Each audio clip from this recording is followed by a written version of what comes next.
State for Works and Pensions, Liz Kendall. Mr. Speaker, with permission, I will make a statement on the government's welfare reforms. This government believes in equality and social justice, and we are determined to build a fairer society where everyone has the chance to fulfil their potential and achieve their ambitions, no matter where they're born or what their parents do. We know, as all Labour governments know, that the only way of unlocking the potential of individuals and our country as a whole is when we collectively provide real opportunities and real support.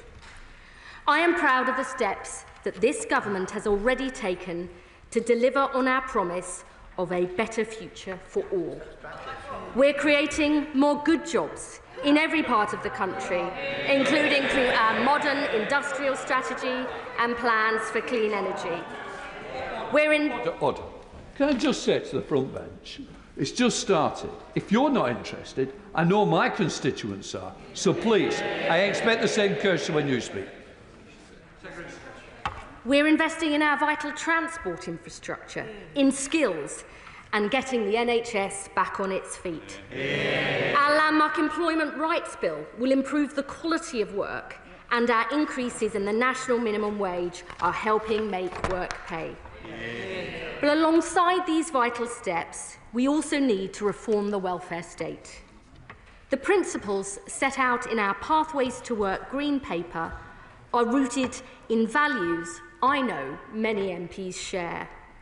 That those who can work must work, but often need proper support to do so. Those who can never work must be protected, and that the welfare state must be fair both for those who need support and for taxpayers, so it is sustainable for generations to come. But the system we inherited from the party opposite is failing on all these fronts. It incentivises people to define themselves as incapable of work just to be able to afford to live. It then writes them off and denies them any help or support. The result is 2.8 million of our fellow citizens now out of work due to long-term sickness. Almost 1 million young people not in education, employment or training. That's a staggering 1 in 8 of all our young people.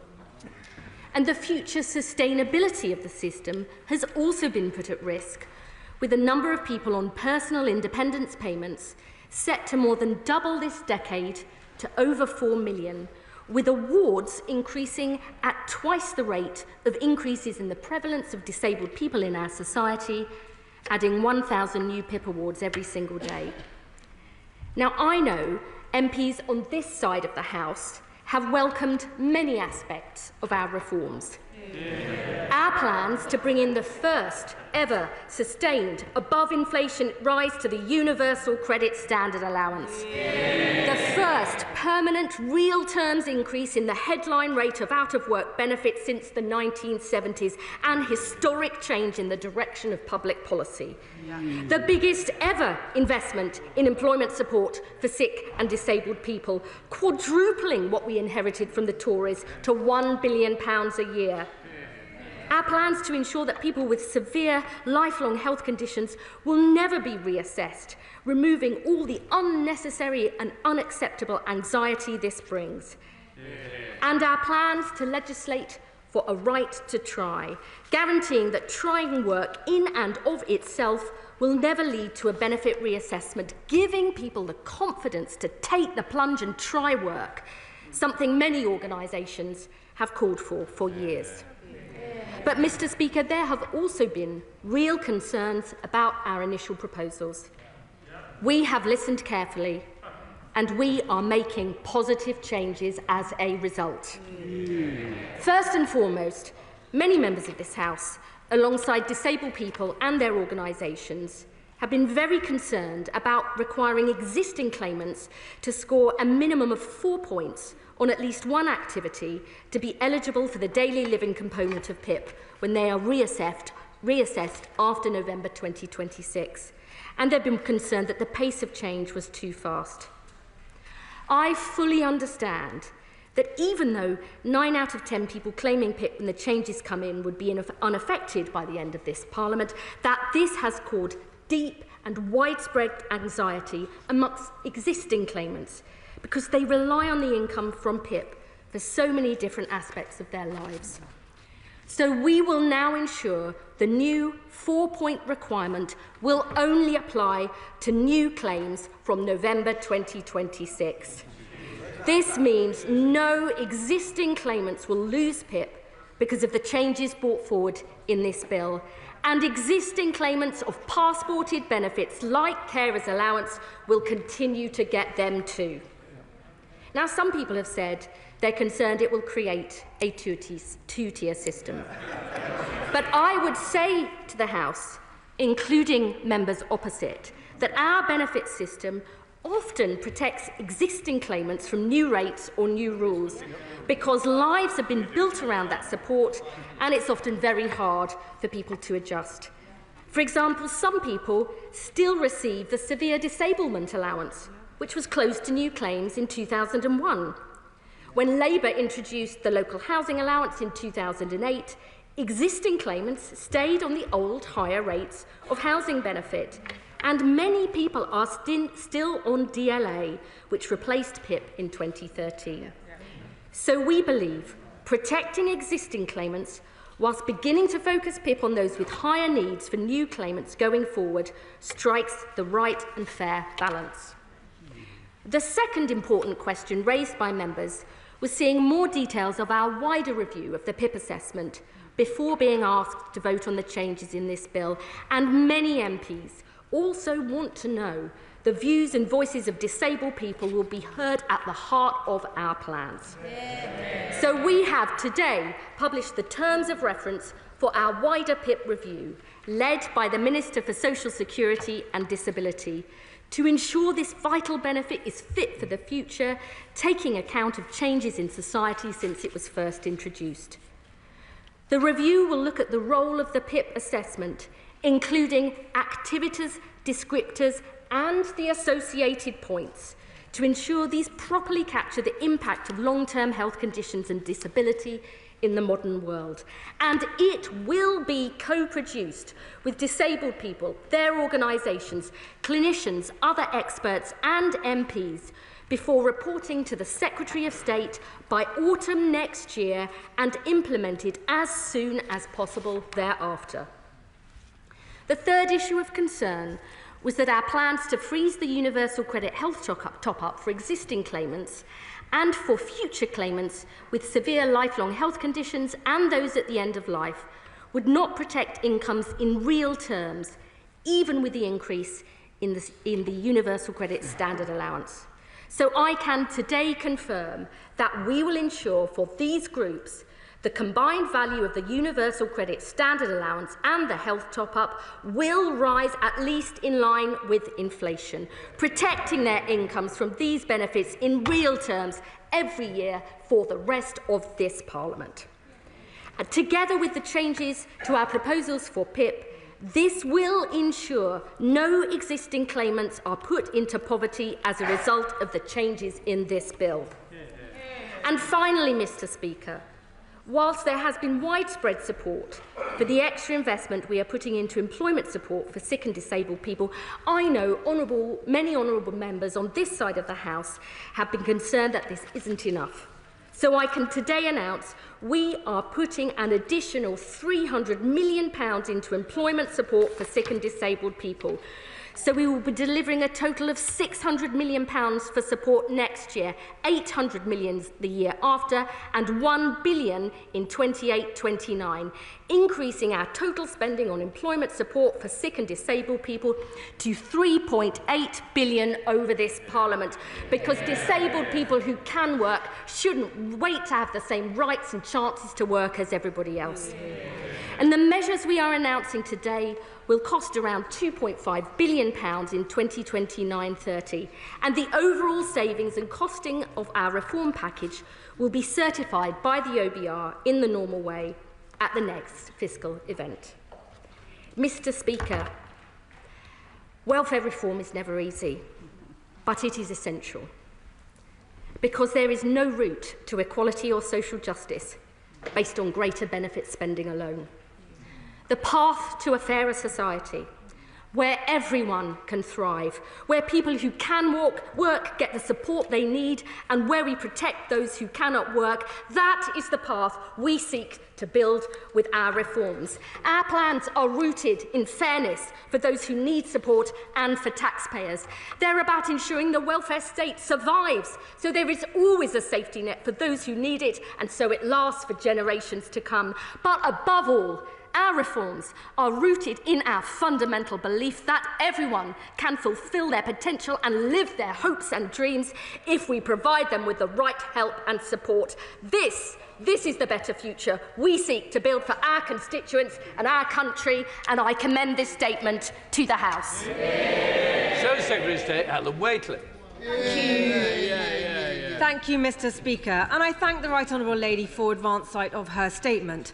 This is a government in chaos.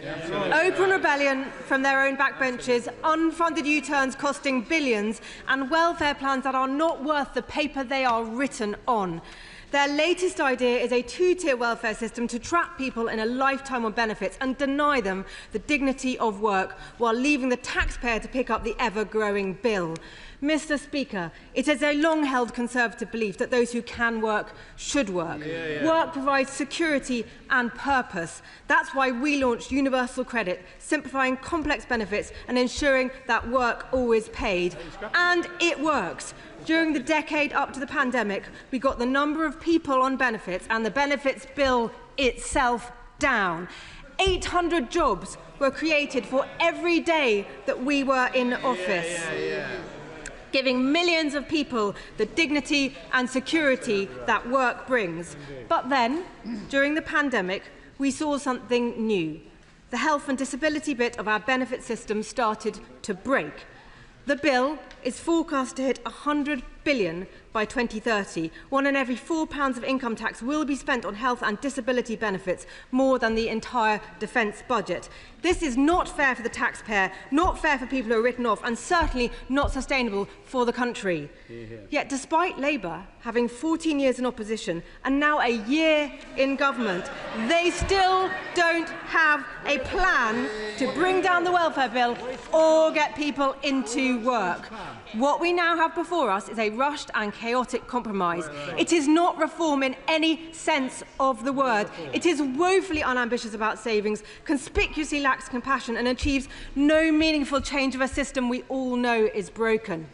Thanks to the government's latest climb down, we are left with a plan that will save just £2.5 billion of a £100 billion bill by introducing a two-tier system. Two people diagnosed with Parkinson's a week apart will now receive different levels of support, all to clear up an internal Labour argument.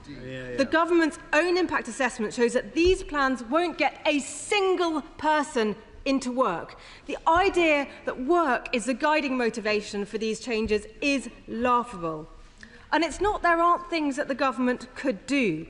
They could reform the fit nose system, which sees 94% of people applying being told that they are too sick to do any work at all.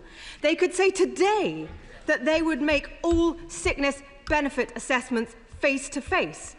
And they could get a grip of the rising claims for common mental health problems like anxiety and depression. Claims for these and neurodevelopmental conditions like ADHD are the main reason for the steep rise in the number of people in sickness benefits and make up more than half of all new claims. Absolutely. The Centre for Social Justice have found that you could save up to £9 billion by reforming these benefits. But nothing we've seen from Labour over the last couple of weeks suggests that they have the courage and conviction to grip this problem. And in the meantime, our welfare bill will only continue to rise.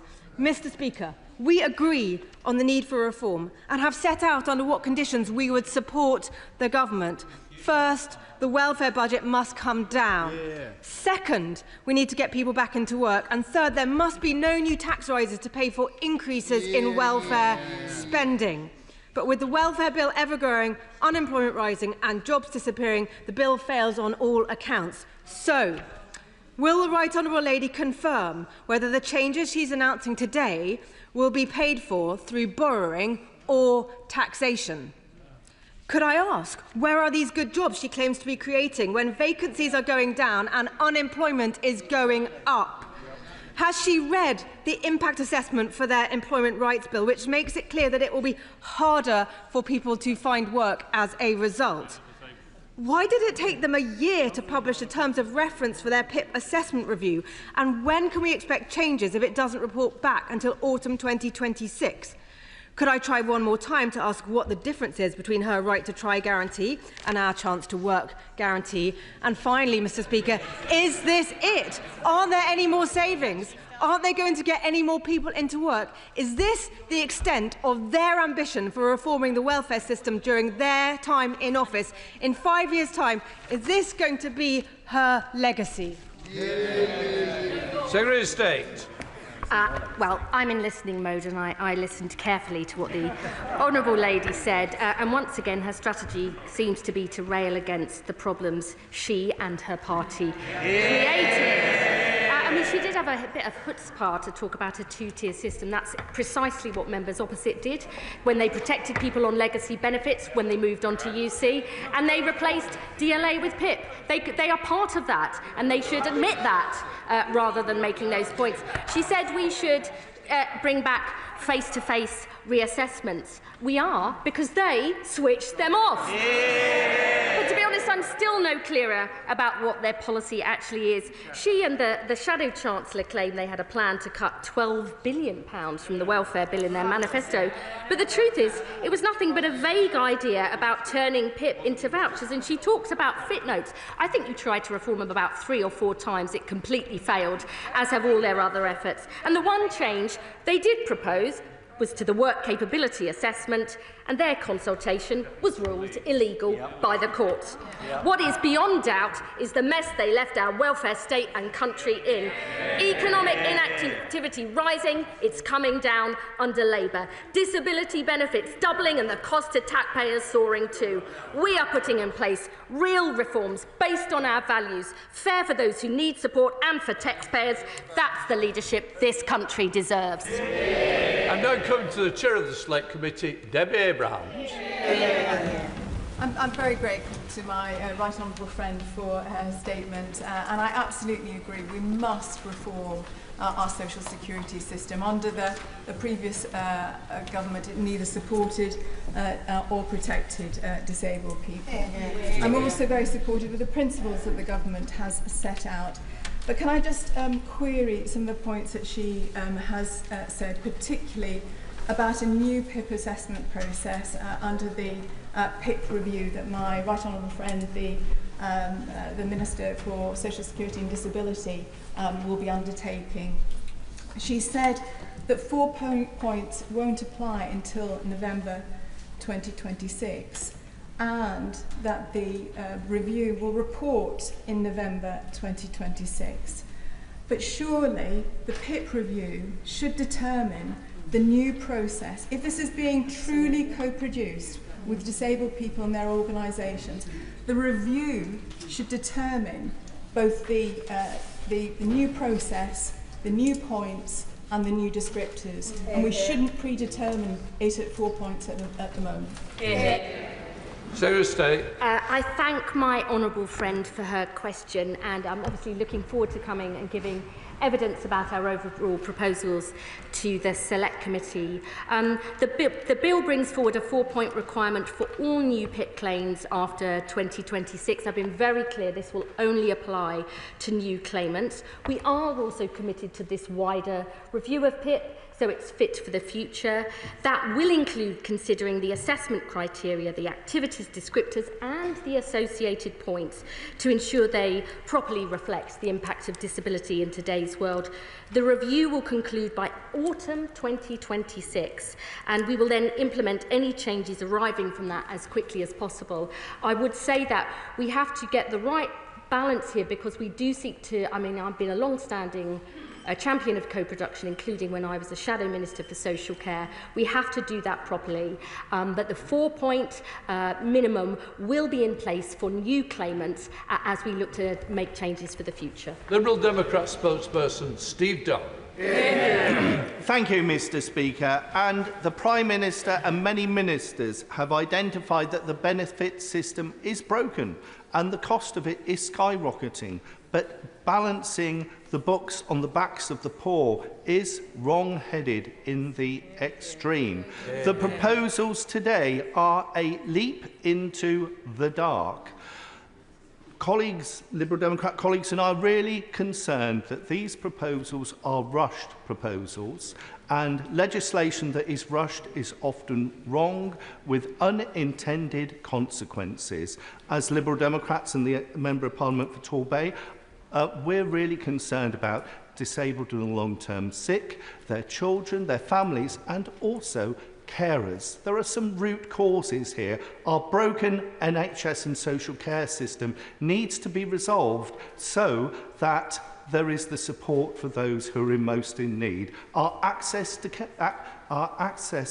to work scheme is broken and needs resolving as a matter of urgency. There are some real challenges there, and so I hope the Minister will give some genuine answers around what consultation has the Minister undertaken with carers, and also what cost shunting have you identified for our care and social needs system with any proposals. And finally, will the Minister consider withdrawing these proposals so there is adequate consultation and scrutiny to avoid any bystanders being hit by these proposals?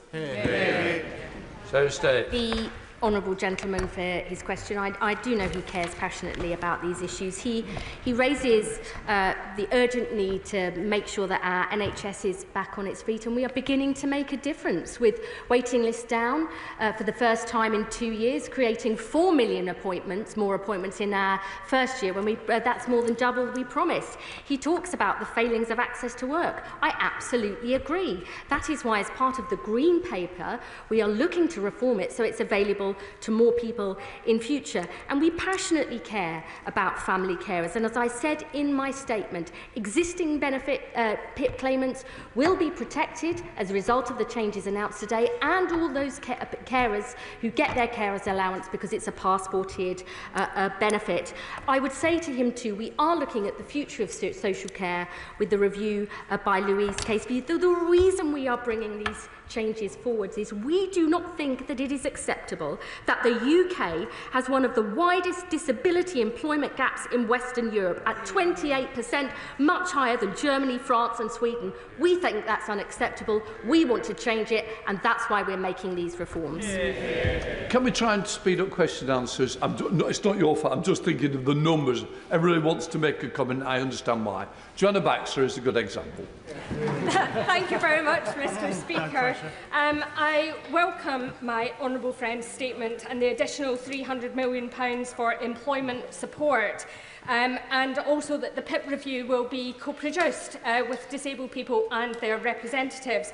But many of my constituents in Paisley and Renfrewshire South are relying on the Scottish Government for employment support and also for getting waiting lists down to help them back into work. So can she outline for me what discussions she is having with the Scottish Government to address those concerns?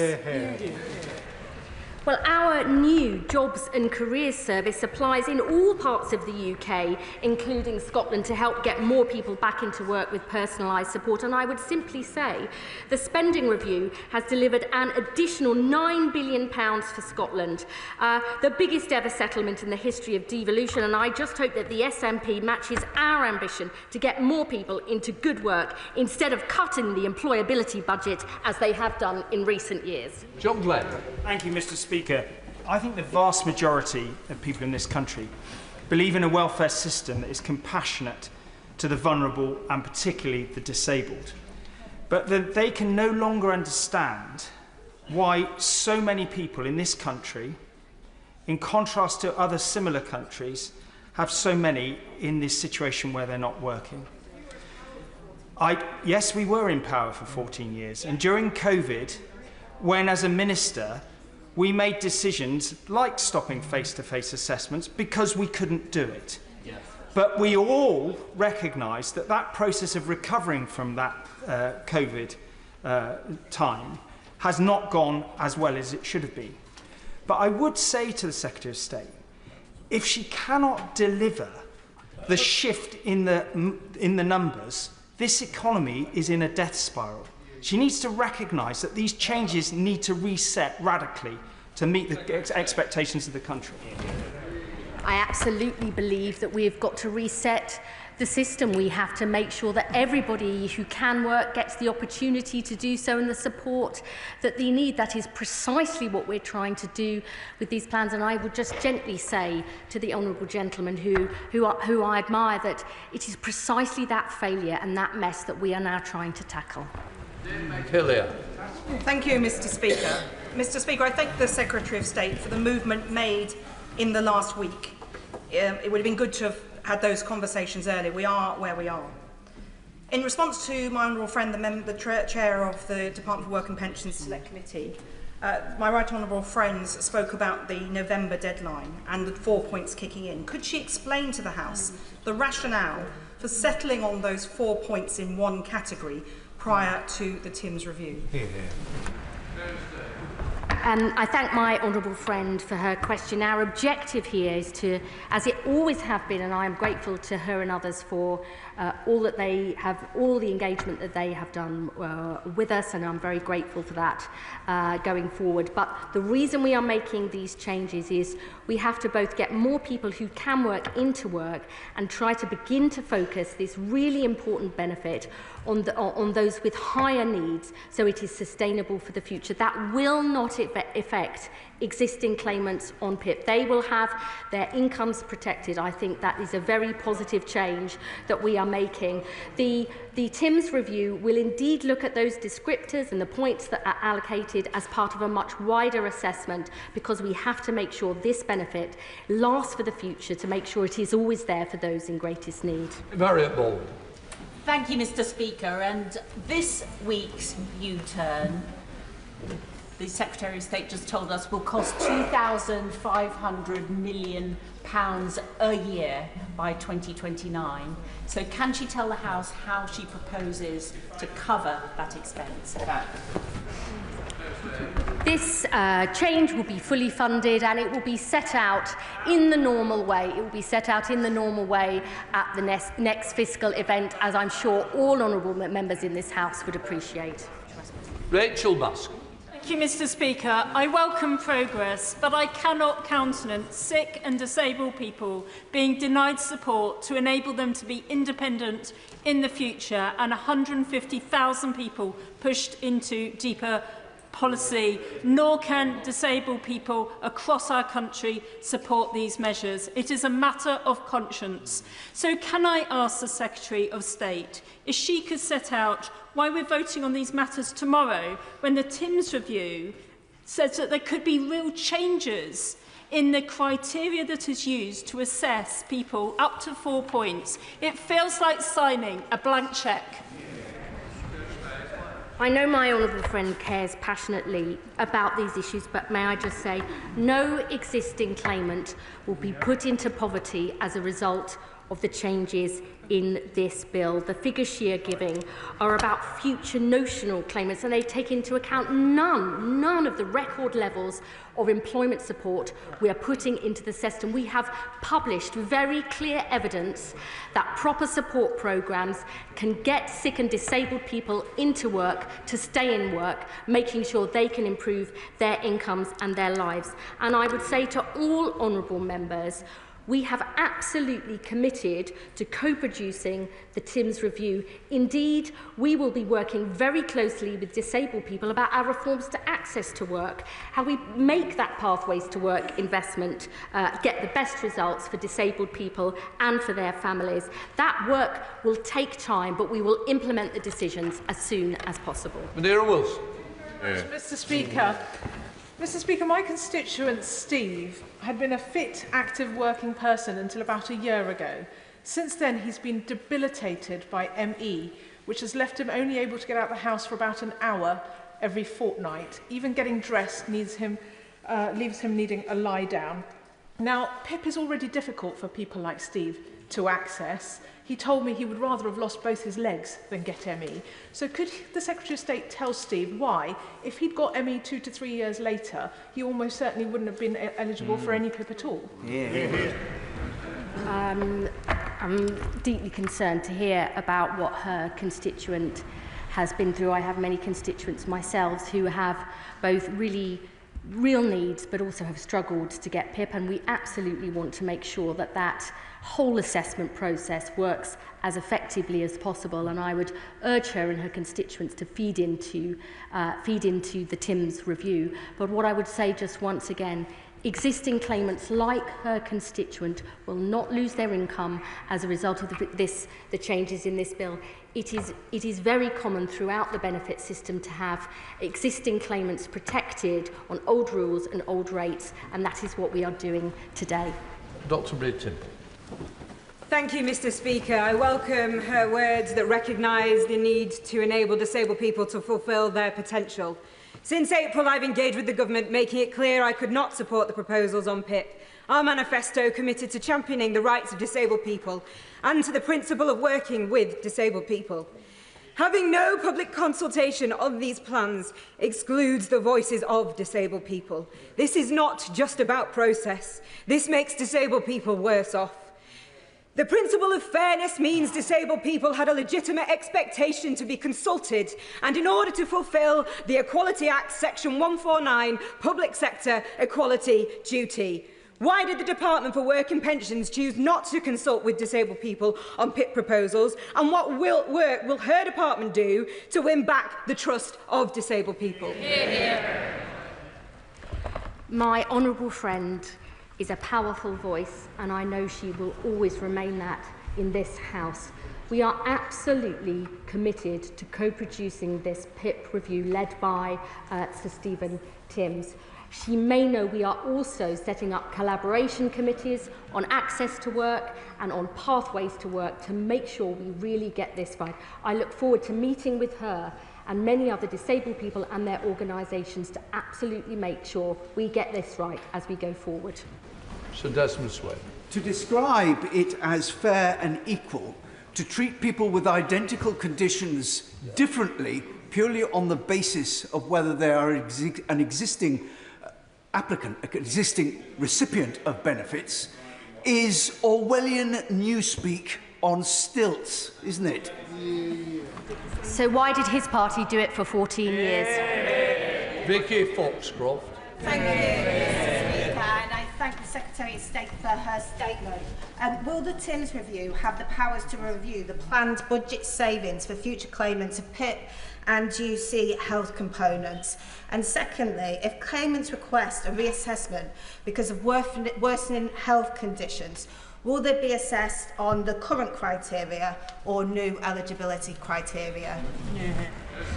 I thank my honourable friend for her question.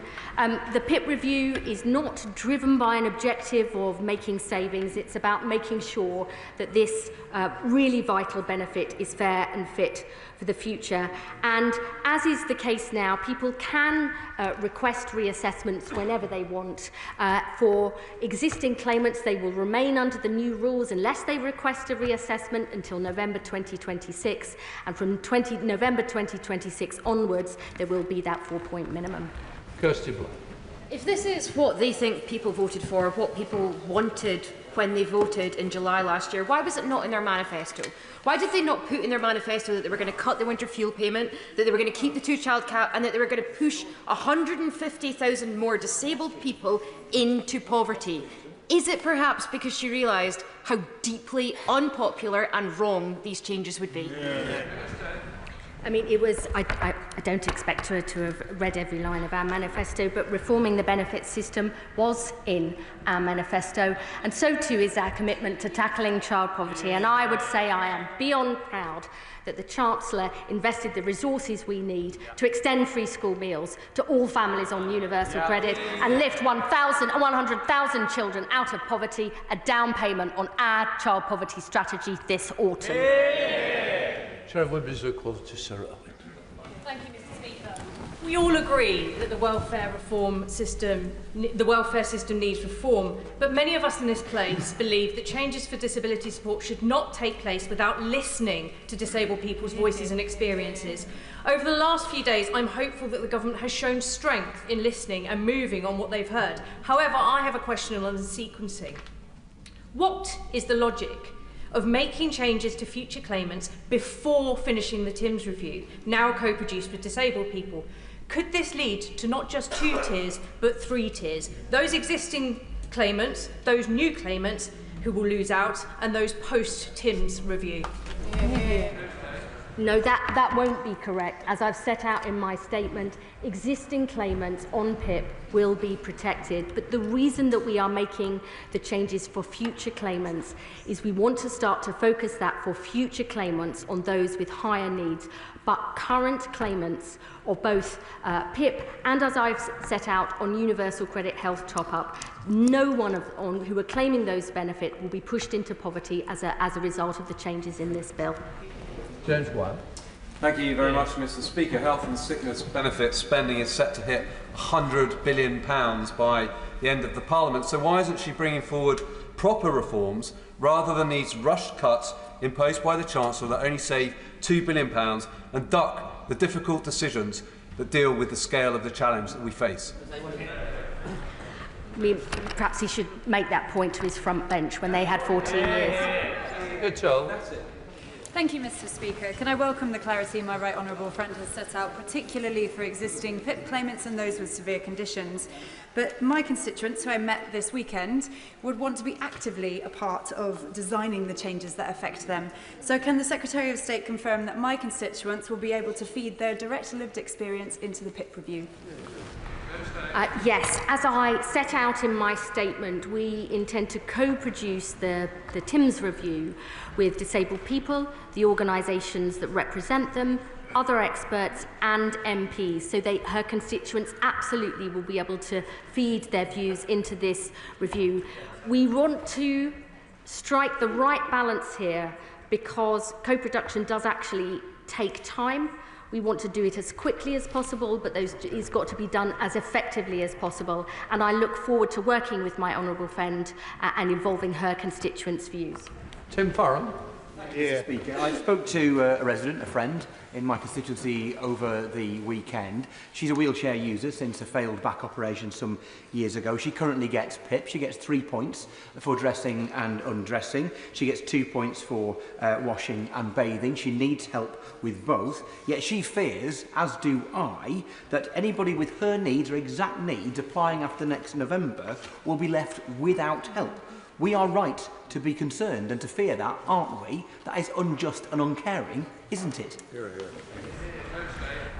I would merely repeat to the honourable gentleman that it is very common throughout the benefit system to protect existing claimants from new rules and new rates. But I would also say to him, we are putting billions of pounds extra into the NHS so people can get the health and social care support they need. We're putting the biggest ever employment support investment in for sick and disabled people because we know disabled people who are out of work are twice as likely to be in poverty. That's the investment we're making. His constituents will be protected and will not be put into poverty as a result of the changes in this bill. Thank you, Mr. Speaker. And I thank the Secretary of State for her commitment to bring forward a stronger bill and work with colleagues across the House on this. The reality is any one of us in this House could become disabled. Disability does not discriminate. And it's important for us to recognise the network of informal care, which is keeping our social care system. And the reality is that for a number of carers, they would not be eligible for carers allowance without the PIP eligibility. And there are so many carers who are receiving carers allowance who is in poverty. Those people are not doing it for the money, they're doing it because they are wanting to help a loved one, a family friend. I know from personal experience, being a carer for my mum, when you're helping someone to bathe, someone to get out of bed, someone to cook and clean, the toll it takes on you, you are not doing this for money, but they are scared. So can the Secretary of State confirm that we will protect those carers in any future PIP changes, because it is right that those carers should not be pushed into further poverty. My honourable friend is a huge champion of these issues, and I have long championed what unpaid family carers do. As she says, many don't even think they're a carer, they're just, a husband, wife, son, daughter, mum, dad, looking after the person they love. And I want to reassure her, as I said in my statement, that existing PIP claimants and all those who get passported benefits like carers will be protected as a result of the changes we've made. And indeed, I know my honourable friend, the Health Secretary, wants to do far more to support family carers in future, because without them, our NHS would collapse. Does the Secretary of State agree that, whilst necessary at the time of COVID, the removal of the requirement for face-to-face assessments was an opening of the door to potential abuse? And if so, will she commit in principle to the reinstatement of face-to-face assessments? That's exactly what we committed to in our Green Paper. Good, Snell. Thank you very much, Mr. Speaker. Presumably the outcome of the Timms review will require some form of primary legislation to enact the changes to the system that will come from the Department of Work and Pensions, in which case, Mr. Speaker, can I suggest to the Minister that removing clause 5 from the bill tomorrow and putting it into any future legislation means the Department can still have its thresholds in the future if it wants to, but only once everybody knows what the criteria against those judges will be made? Well, we are co-producing this review, and it may result in changes that require primary legislation or secondary legislation or other action, and I don't want to preempt that. Let me just bring the honourable gentleman in the House back to what the purpose of these changes are, which is to make sure we have a system that is fair for those who need support and fair for taxpayers, and so that we do try and put the welfare state on a more sustainable footing in future, because if we don't, my real fear is it won't be there for the very people who really, really need support going forward. Adrian Ramsey. Thank you, Mr. Speaker. Today's statement feels like a panicked political fix to an indefensible attempt to cut benefits from the most sick and disabled people, but it lacks competence and it lacks compassion. And given that the Secretary of State talks about social justice, how can she justify people who might need that support in the future not receiving the support that disabled and sick people rightly receive today? And wouldn't the right thing to do be to shelve these proposals so she can allow time to do what she's promised to do and genuinely co-produce and consult with disabled people on the right way forward? I just fundamentally disagree with the honourable gentleman's proposition. Our changes are rooted in very clear principles that those who can work should work and need the support to do so, that those who cannot work should be protected, but that we need a system that is fair and sustainable. And I do not believe we can wait. We cannot wait while disabled people in this country want to work but are denied the opportunities to do so. We cannot have a system where 1 in 8 young people are not in education, employment or training, with all the terrible long-term consequences this brings. And we cannot see 1 in 10 of our fellow citizens trapped out of work, economically inactive, because that is not a good future for them or for our country. Derek Twin. Thank you, Mr. Speaker. Mr. Speaker, we already know that the bill as published was flawed. We know that because the changes that have been announced today and have been made over the last few days. So while I welcome, of course, the wider review of PIP and the consultation with disabled people, their organisations and clinicians, I do have to put the question to the Secretary of State. Given this wider review, given the Timms review is yet to report, why are we pushing ahead at this stage? Because we have to begin to reform the welfare state to help those who can work to do so, to protect those who cannot, and to begin to put our welfare state on a more sustainable footing in future. This protects existing claimants. They will not be affected by the changes in this bill. It ensures that people have a right to try. It ensures those with severe lifelong conditions never face reassessment. It comes alongside the biggest ever employment support for sick and disabled people. I think that together this is a fair and balanced package that meets the needs of existing claimants and reforms the welfare state for the future. Thank you, Mr. Speaker. There were almost 1 million fewer workless households in 2024 than there were in 2010. And one factor behind that was universal credit and reducing the barriers and the perceived risks of going back into work if you weren't sure how it was going to work out. Now, notwithstanding the right to try, if there are in future going to be 2 different levels of health component outside of the severe conditions criteria, isn't that going to raise those barriers back up and do the exact opposite of her stated intent? Fundamentally disagree with the honourable gentleman, who I have great respect for. I actually think that universal credit, some of this actually locked people out of work because they had to define themselves as incapable of work, unable to afford to be able to live. Fewer than 1% of people on UC Health, fewer than 1% move into work every single month. That is not good enough for them, their incomes and their life chances, and it's not good enough for the taxpayer either. Yuan Yang. Mr. Speaker, and I thank the Secretary of State and her colleagues in the Department for their tireless work over the last week, and I very much welcome her commitment to co-production with disabled people in the Thames Review. The atrocious handling of the pandemic by the previous Conservative government has left the economy and disabled people paying the cost. I would like to ask the Secretary of State to confirm then whether the Thames Review funding model will have the fiscal baseline of the 4-point system inherited, and if that is the case, how can that be meaningful co-production with disabled people?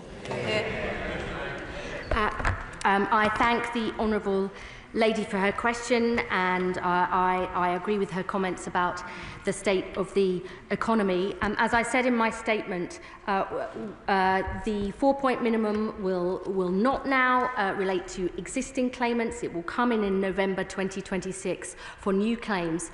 But the Thames Review and the co-production will indeed look not only at the activities and the descriptors, but the points given to them. It is really important that we don't set up a process of co-production and then overrule that. We want to have a benefit system that enables disabled people to have dignity and independence and the same choices and chances to live the life they want as anybody else. It's a really important process, and I hope that she and many other honourable members in the House will work with us to get this right. Alan Miller. Thank you, Mr. Speaker. I recently met with a support group in my constituency of Bristol Woodstock of those who suffer from ME, chronic fatigue syndrome or long COVID. And their description of the devastating impact of these variable conditions was very affecting. I want to ask the Secretary of State today if one of those people were to have an improvement in their condition, such that they were no longer eligible for PIP, and then to re-present for assessment, would they be entitled to return to the PIP level they were on previously, or would they be treated as new applicants under the terms that she has described today? The honourable gentleman raises a really important point, which is precisely what we want to look at in the PIP review, because it doesn't take into account fluctuating conditions. That is a really important issue moving forward, and I hope that he, his constituents and organisations that represent those with fluctuating conditions, we will be absolutely determined to involve them in the process of this review. Patricia Ferguson. Thank you, Mr. Speaker. I'm very grateful to my colleagues in the Labour front bench for listening to what backbenchers have been saying for months now and for making so many changes. However, I didn't see any changes that affect young people, particularly care-experienced young people. So I wonder if the Secretary of State could cast some light on what discussions are ongoing with young people about the processes involving them. I really thank my honourable friend for her question. I would say a couple of points in response. As part of the process of the Green Paper, we're establishing a youth panel to make sure that young people's voices are heard in our future reforms. And actually, many of the youth guaranteed trailblazers that we're putting in place as part of our £240 million Get Britain Working Plan are looking to provide extra support for young care leavers because they're in different circumstances and need extra help. I'm sure there's far more that we can be doing in future, and I urge her to work with us to make sure their views are heard at the heart of our plans going forward. Sammy Woods. Thank you, Mr. Speaker. There are many on these benches who want to support the government in achieving the objectives of getting people back to work and being fair to those who can't work. But does she realise how difficult her actions make it for us to give support? Last week, the Deputy Prime Minister stood at that box and said, these proposals will go before Parliament this week, they're fair, and if they don't go, there's a black hole in the economy which we can't fill. And this week, we're now told that, well, actually, there's lots of people who were vulnerable, and it's not fair, and they rely on the income, and we will find the money. And the only thing that's changed in the week is that 120 backbenchers signed letters that wouldn't support these proposals. Does she realise how cynical this appears? And this is not about well thought out proposals, but simply a way of buying back the backbenchers who were rebelling. It may astonish the House that I think leadership is about sticking to your principles and values and listening to make sure that you get things right. I believe listening is a strength, not a weakness. I believe that in politics as well as in life. Gregory Poynton. Our welfare system must do much more to support and reward work, and also support people who are looking to re-enter or enter work. So what difference does you believe the right to try guarantee will help in achieve that? Labour's historic mission is to help more people who can work into good jobs in every part of the land, not only because we believe it's the key to improving living standards, but because of the self-respect, dignity and purpose good work brings. The right to try is a really important step because we know around 50% of sick and disabled people say the reason they aren't trying work is because they fear they'll be reassessed for their benefits. We've got to put that right. But we have also got to put in place the employment support. We've got to create the good jobs in every part of the country. We've got to get those waiting lists down so people can get back to health and back to work. We are taking action on all those fronts, and I look forward to working with my honourable friend in his constituency so more of his constituents can benefit.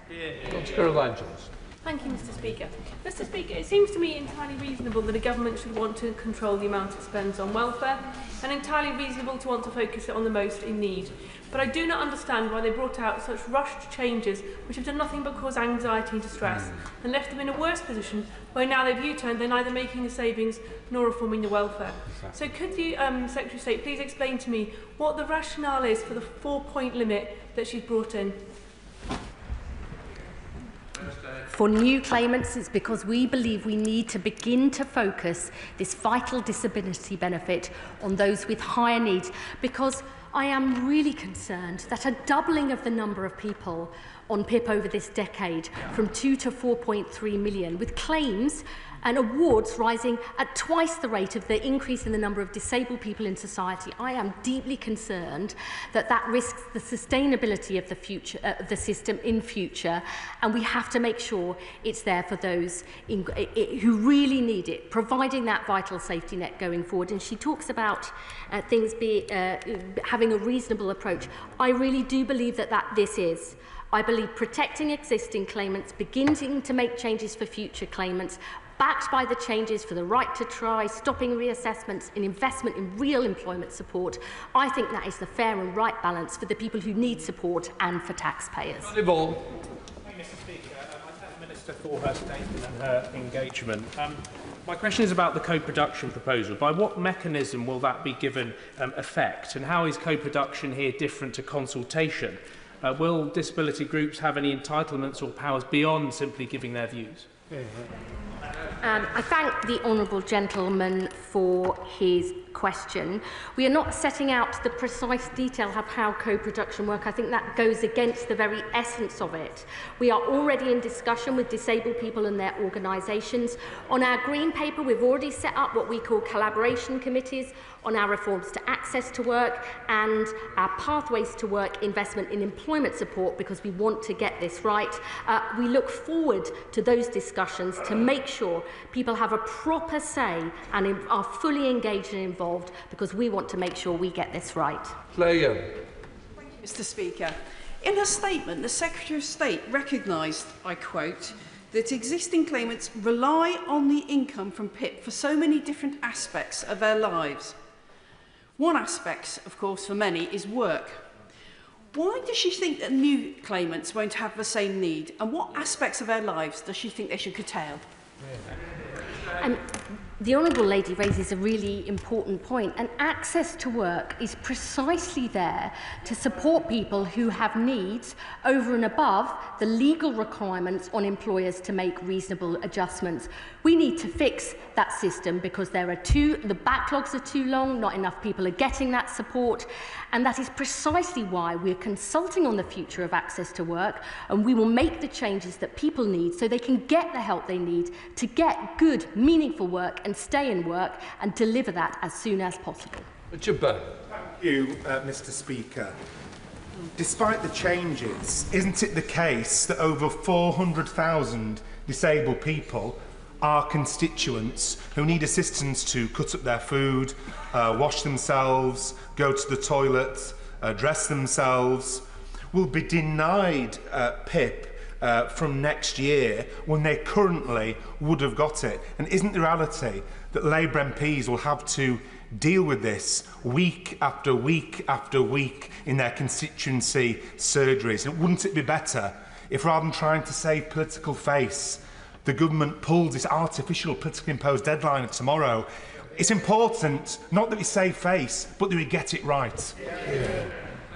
Many honourable members have understandably raised concerns because their constituents on PIP right here, right now, are extremely anxious, even though 9 out of 10 of them who are on PIP by the time these changes come in would not have been affected. They will be protected in future. The TIMS review will look at this vital benefit going forward, the activities, the descriptors and the points it gets, and I really hope the Honourable Gentle will engage with us throughout this process to make sure we get it right. Anne Davies. Diolch yn fawr, Mr Llafarydd. The UK Government's amendments to the Universal Credit and the Personal Independent Payment Bill weren't included in the initial statement on the bill's compatibility with the European Convention on Human Rights. Discrimination is a real concern, given that two people with the same condition could receive different support based on when they become sick or turn 18.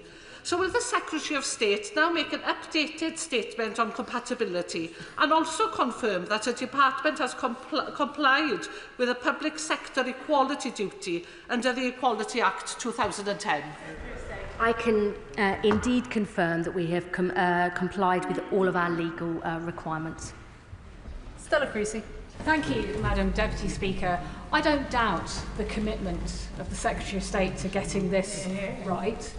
And she will be very, very aware that as it stands, the legal advice we've had is that these proposals will breach our obligations under the UN Convention on the Rights of People with Disabilities, something the previous government did, and we rightly challenged them on it. So that we do not make the same mistake, will she give a commitment to write into a bill that these proposals will be compliant with that commitment to make sure that persons with disabilities have social protection and the enjoyment of that right without discrimination on the basis of their disability? I would simply say to my honourable friend, who knows I have deep respect for her, that I would not be making any changes that I believed were incompatible with the law. Paul Holmes. Thank you, Madam Deputy Speaker. I'm sure the Chancellor will be delighted that the flip-flopping of the Prime Minister has meant that she has to find another £2.5 billion in taxation on people in this country.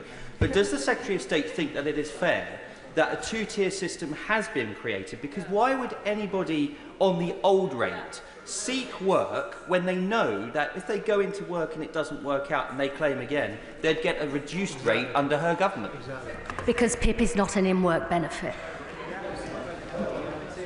Chian Mora. Thank you, Madam Deputy Speaker. The North East has the highest rate of disability in the country, 31%, and over a quarter of those of working age are living in poverty. So the Secretary of State is absolutely right to say that welfare reform is hard, it is essential, and it must reflect Labour values and disabled voices. So could she set out to us how the co-production of the new system with disability groups will ensure that it is a fairer system, and whether how North East disability groups will be able to be involved?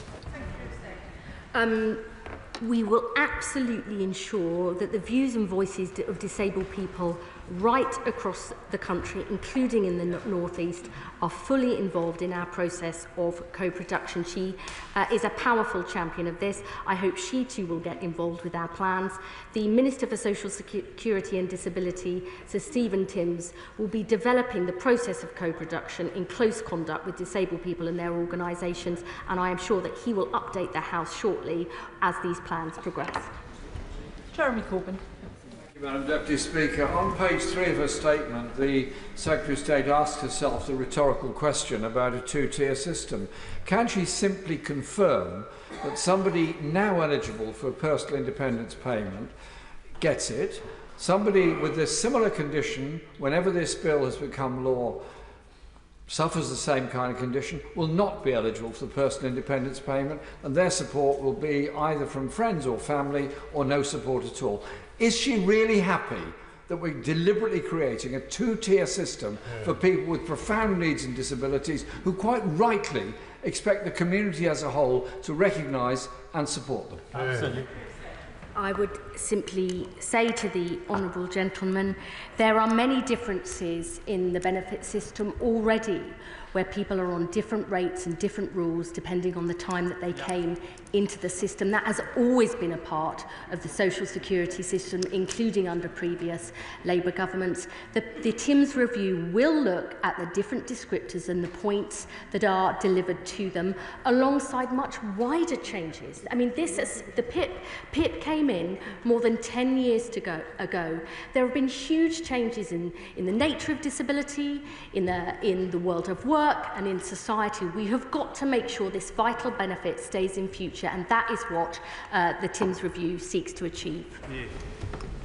I thought it would be helpful to let members know that I'm planning to continue the statement until 1:15. It would therefore be helpful if questions could be short. Alex McIntyre. Mr. Speaker, over recent months I've been consulting with constituents of mine in Gloucester who have lived experience of disability and the welfare system and their representatives, and I know they'll welcome your statement, the Secretary of State's statement today that protections for existing claimants will be protected.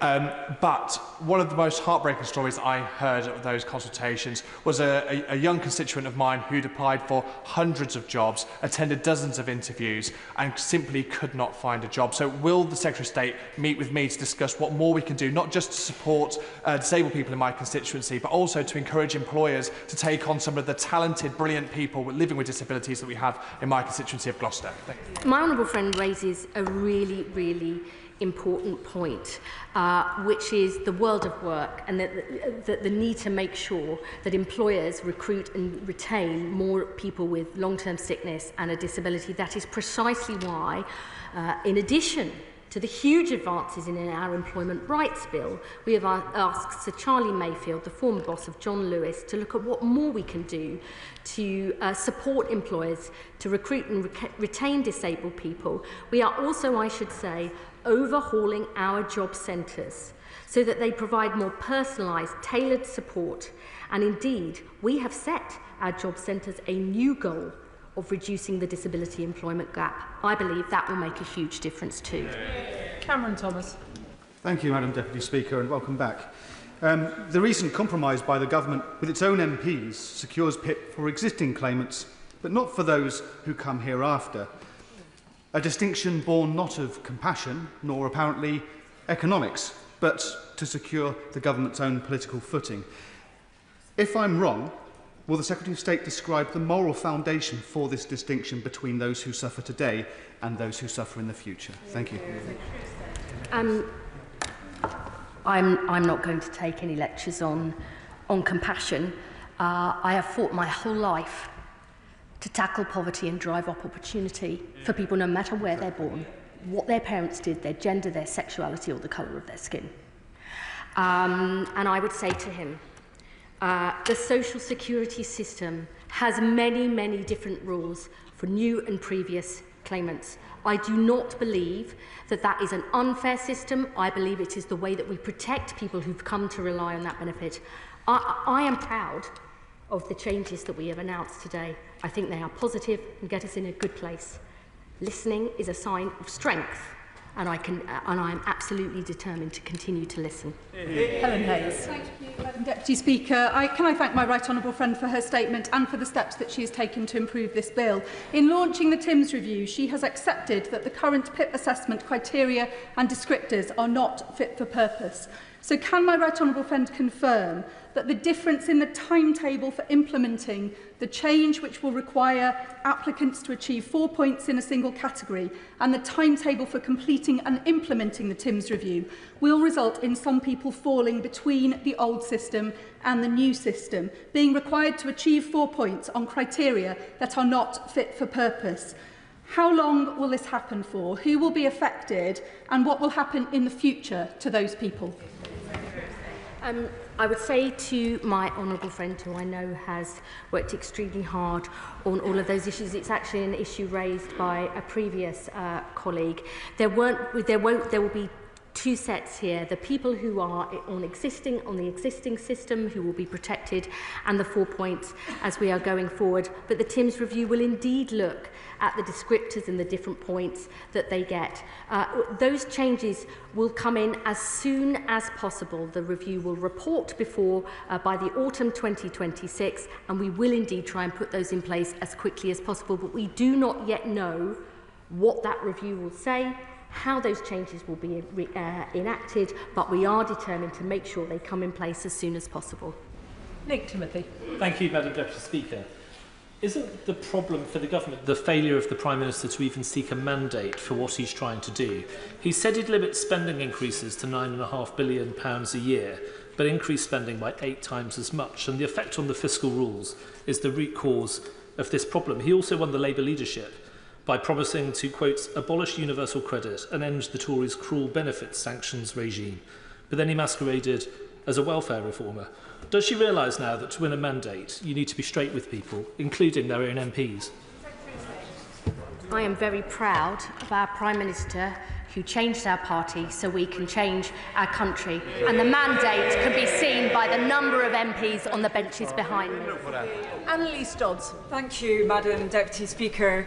Increasing access to employment opportunities for disabled people and improving the retention of disabled workers were urgent before. They're even more urgent now.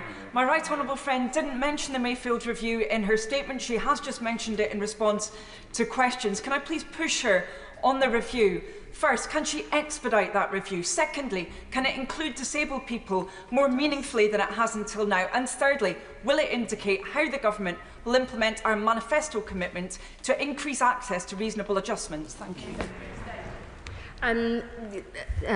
The Mayfield review will be reporting before the budget. I know that Sir Charlie Mayfield indeed wants to work very closely with disabled people and the organisations that represent them. He's actually seen very inspiring examples of what good employers are doing and good things that other countries are doing, which I think will provide some really insightful lessons. And I would also say to the House that my honourable friend, the Minister for Social Security and Disability, has already said that we are looking at whether we should actually put in place a time frame within which employers need to respond to requests for reasonable adjustments, because we want to make sure those adjustments are made as quickly as possible so more disabled people can get work and stay in work.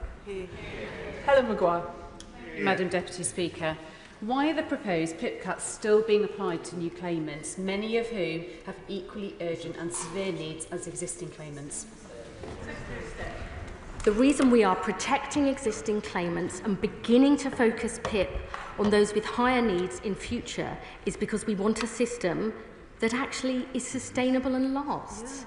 And I do not believe it is sustainable to have a doubling of the number of PIP claims every decade, adding 1,000 people a day, rising at a faster rate than the increase in prevalence of disabled people in this country. And the truth is, we know the parts of the country that have the highest disability benefit claims and incapacity benefit claims are the places that were decimated by the Tories in the 80s and 90s when whole industries closed, closed, who have yet to have the investment that they need to create those jobs and haven't had the investment into the NHS. I have always believed in the social model of disability. We have got to put these things right. We need to do that urgently because disabled people deserve a better life than they had under members opposite. Darren Paffy. Madam Deputy Speaker, and I thank my right honourable friend for her work on this and for coming to make the statement today, though I do share honourable members' concerns that actually changes before a review remain putting the cart before the horse. I must just press her, while I welcome the changes that bring immediate security and protection for existing claimants, can she please confirm that if an existing claimant or someone on a legacy benefit is reassessed, will they be treated under the new measures or the existing ones? And for carers, future applicants will have that eligibility increased. So can she confirm if carers are going to be included in the co-production review carried out by Minister Timms? Yes, absolutely. Indeed, myself and the my right honourable friend, the Minister for Social Security and Disability, met with carers organisations the day after we published the Green Paper and many other disability organisations. I want to be crystal clear on this. People who are currently on PIP and are on PIP by the time these changes come in November 2026 will remain on that benefit under those old rules. Jim Allister. Thank you. In the first lines of her statement, the Secretary of State affirms that this government believes in equality. Where is the equality in evaluating one person's eligibility for the daily living component of PIP on the practical consequences of their disability and evaluating another according to the date of their application? I mean, this is a really common issue within the benefits system, and if we could never change it, we wouldn't make the reforms to make it sustainable for the future. Existing claimants will remain on those rules even if and when they are reassessed. The changes will come in for new claimants from November 2026, but our review will look, as I've said many times before, at the different activities and descriptors and the points that they will get, because we need to make sure this vital benefit is sustainable for the future. Ruth Jones.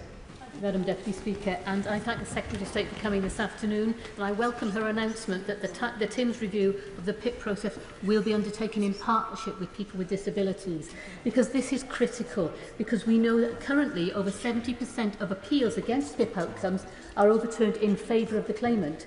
We need to get the assessment process right first time and every time for all applicants. Does she agree? Yes. Josh Babarindi. Thank you, Madam Deputy Speaker. I decided to go into politics because I believe that luck plays too great a role in shaping people's respective courses and qualities of life. But unfortunately, the system that has been announced today leaves the fate of many disabled people in our country down to luck. Were you applying before November 2026, or were you applying after November 2026? I hope that the Secretary of State will reverse her decision and drop this bill tomorrow. But in case she won't, will she commit to engaging with Kathy, a disabled person in my constituency, who runs a Facebook group of 44,000 people advising on PIP and disability-related matters, in order to ensure that her voice and their voice is at the centre of their plans going forward? I mean, I will absolutely commit to making sure her views and voices are heard, and I'm sure as a strong champion for his constituency, he will ensure that. But I don't believe it's about luck. I believe that parts of this country and different types of people have been repeatedly neglected and denied opportunities and support. Exactly. There is nothing about luck here.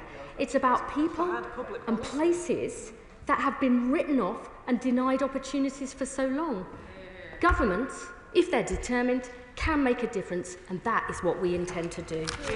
Tonia Antoniazzi. Thank you, Madam Deputy Speaker. Regarding welfare reform, I've surveyed my constituents and submitted the findings to the consultation. I've met with disability groups across Swansea and disabled constituents to hear their concerns. But the problem that I've seen most prevalent in Gower has been the incompetence of capita and the inconsistencies of DWP decision makers. And this is why, Madam Deputy Speaker, I really do genuinely welcome the Timms review. So what reassurances can she give that the Timms review will address this and give confidence in the decision-making process? She should 100% send me these findings and concerns in detail. One of the reasons that we are not only bringing back face-to-face assessments but recording them as standard is because precisely we want to get to the bottom of this and make sure we put it right.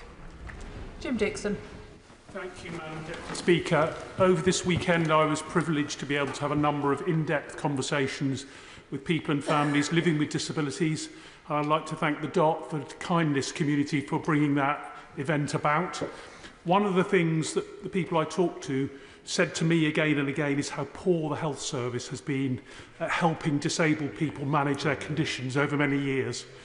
Could the Secretary of State set out how the DWP and the Department for Health are going to work together to make sure disabled people are properly supported into work?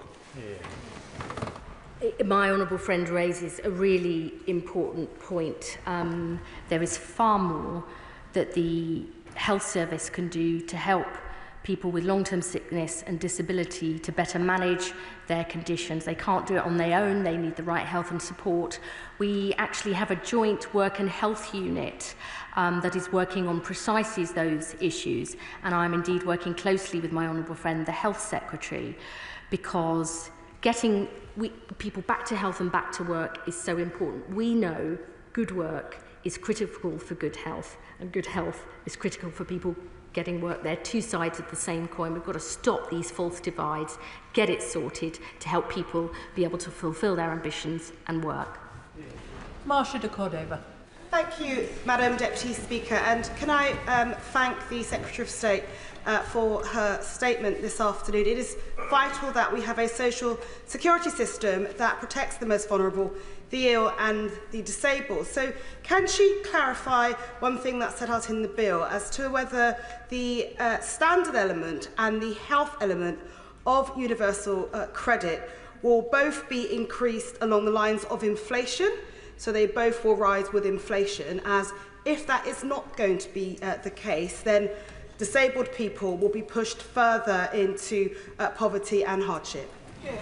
Thank you. I want to be really clear about this, that the combined rate of the standard allowance and the health top-up will indeed rise in line with inflation, so that existing claimants are protected in real terms, and for those with severe lifelong conditions and those at the end of their life, their incomes will be protected through the combined universal credit standard allowance top-up in real terms too. Andy MacDonald. Thank you, Madam Deputy Speaker. The bill still leaves over £3.5 billion in cuts falling upon disabled people and unpaid carers, with hundreds of thousands of new claimants set to lose thousands each year. Protections for existing claimants are welcome, but a two-tier system will generate hardship for many and create societal divisions. We're being asked to vote without vital evidence, whether that's the OBR's impact assessment or the Timms and Mayfield reviews, while serious questions remain unanswered. Without clarity on outcomes and implementation, will the Secretary of State continue to listen and withdraw this bill and co-design welfare reform with disabled people's groups? May I say to the honourable gentleman, who I have great respect for, that none of this takes into account the biggest ever investment into employment support for sick and disabled people. People have often said, wait for the OBR's assessment, but we have published our own very clear evidence that good employment programmes can help disabled people into work. Programmes like Work Choice, a Labour programme ended by the Tories that saw 40% more disabled people in work for 8 years. That is based not just on economic theory, but on practical reality. That is the difference that this Labour government wants to make. Nadia Whittam. Thank you, Madam Deputy Speaker. Disabled people's organisations have been clear that even with these concessions, they oppose this bill. The government talks of co-production in the PIP review, but it's not co-production if the government's starting point is delivering cuts, and it's asking disabled people where they would prefer those cuts to be, rather than how can we create a system that truly supports disabled people. Does the Secretary of State not accept that after months of the government ignoring disabled people, the only way meaningful co-production can take place is by pulling this bill and going back to the drawing board? I would gently say to my honourable friend that we will be protecting existing claimants. That is the very purpose of the announcements we've made today, that no existing PIP claimant or those on a universal credit and the health top-up will be put into poverty as a result of this bill. Far from it. We are changing the system so that many more sick and disabled people who want to work can actually get work. That is about building a better life in future. This Labour government believes that if you can work and that you want to work, you should have the chance and choice to do that. 200,000 sick and disabled people say they work now, right now, with the right help and support. We are not cutting the support for that, we're actually increasing it because we believe that is the key to a better life. Kirstine Sullivan. Thank you, Madam Deputy Speaker, and I thank the Secretary of State for her statement and indeed the recent movement to protect existing claimants. Now, I appreciate that adult disability payment is a matter devolved to the Scottish Government. However, my constituents are really concerned about the potential for differing qualifying criteria across the nations, which may result in limiting access to passported benefits from November 2026. So what assurances can the Secretary of State give my constituents that they won't lose benefits that they currently have access to and the vital support on which their households rely? And can also ask, following on from the response to my honourable friend, the member for Dulwich and Norwood, I'm really unclear now. Is this House being asked to agree 4 points without knowing the outcome of the TIMS review with regard to descriptors, or could that review result in more fundamental reforms that would rip up the current PIP? On the first point my honourable friend raises, she will know that PIP is devolved in Scotland. I believe the Scottish Government is actually reviewing the ADP at the minute, including on eligibility criteria. That will be a matter for them. But I want to be clear to the House that the new 4-point minimum requirement will come in November 2026 for new claims going forward. Existing claimants will be protected. Of course, the TIMS review will look at the different descriptors and the points that they should get in future, but that 4-point minimum in the daily living component for new claimants will remain. Matthew Patrick. Thank you, Madam Deputy Speaker. The party opposite presided over multiple reforms of welfare and the results were a disaster.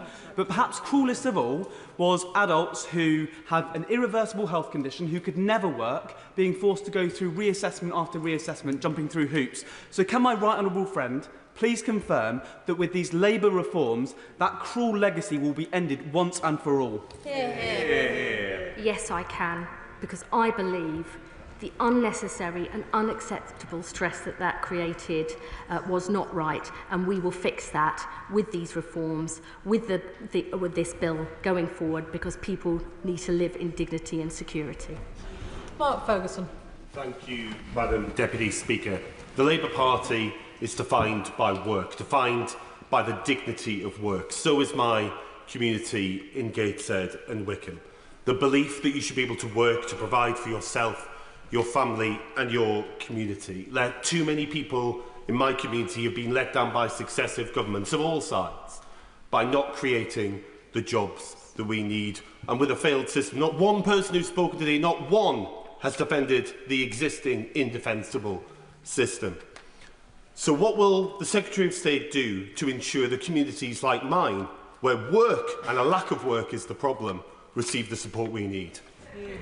My honourable friend speaks powerfully about Labour's historic mission to help people who can work to do so, and the fact that his constituents have been denied that support for so long. We want to transform that. We believe that in an ageing society where more of us will be living with a disability and with 1, 2 or more long-term chronic conditions and caring for people, that we have to change the welfare state. We have to provide more support to help people work. The world of work needs to change too, and that is why we've not only commissioned the Mayfield review, but that we are putting in the biggest ever employment support for sick and disabled people, and why I've announced an additional £300 million for that support today. Can I please encourage members to keep their questions short, or you will not all get in? Harpreet Uppal.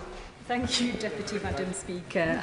Having met with disabled constituents over the last few months, there's no doubt the initial proposals caused anxiety, so I do welcome the changes for existing claimants and also the TIMS review, but can I urge the Secretary of State to look at the sequencing to make sure that review does happen before we assess new claimants. And just one final point, Deputy Madam Speaker, is the assessors themselves.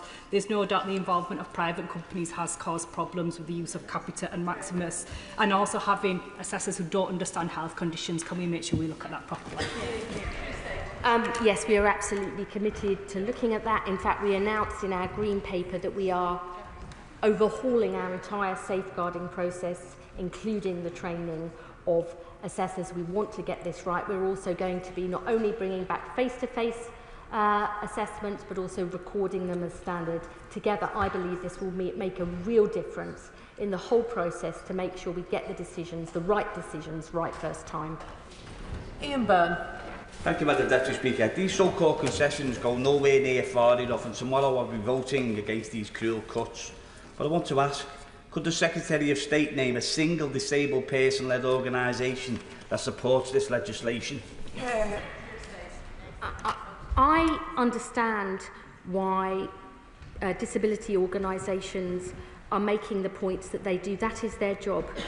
Our job is something different. Our job is to take the right decisions that we believe are fair, to make sure we have a system that works for people who need support, but that is also sustainable for the future. Yeah. That is not easy. I mean, that's a statement of the obvious. Yeah.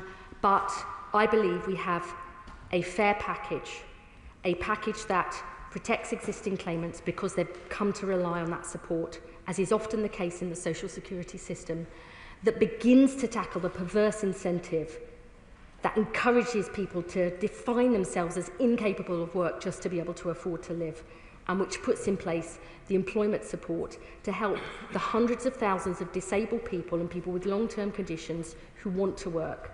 That is the right way forward, and I hope that he and his constituents will get involved in the TIMS review to make sure future changes make sure this vital benefit is fit for the future. Rachel Taylor. Thank you, Madam Deputy Speaker. I spoke to Mike, one of my constituents, last week, who's a disabled person who speaks on behalf of many disabled constituents across Warwickshire. And he is really pleased that he's going to have the right to try work. He's also really pleased that disabled people will be treated with dignity and will be part of a co-production of these new proposals. But he is still fearful that these changes may mean losses for disabled people like him and difficult situations.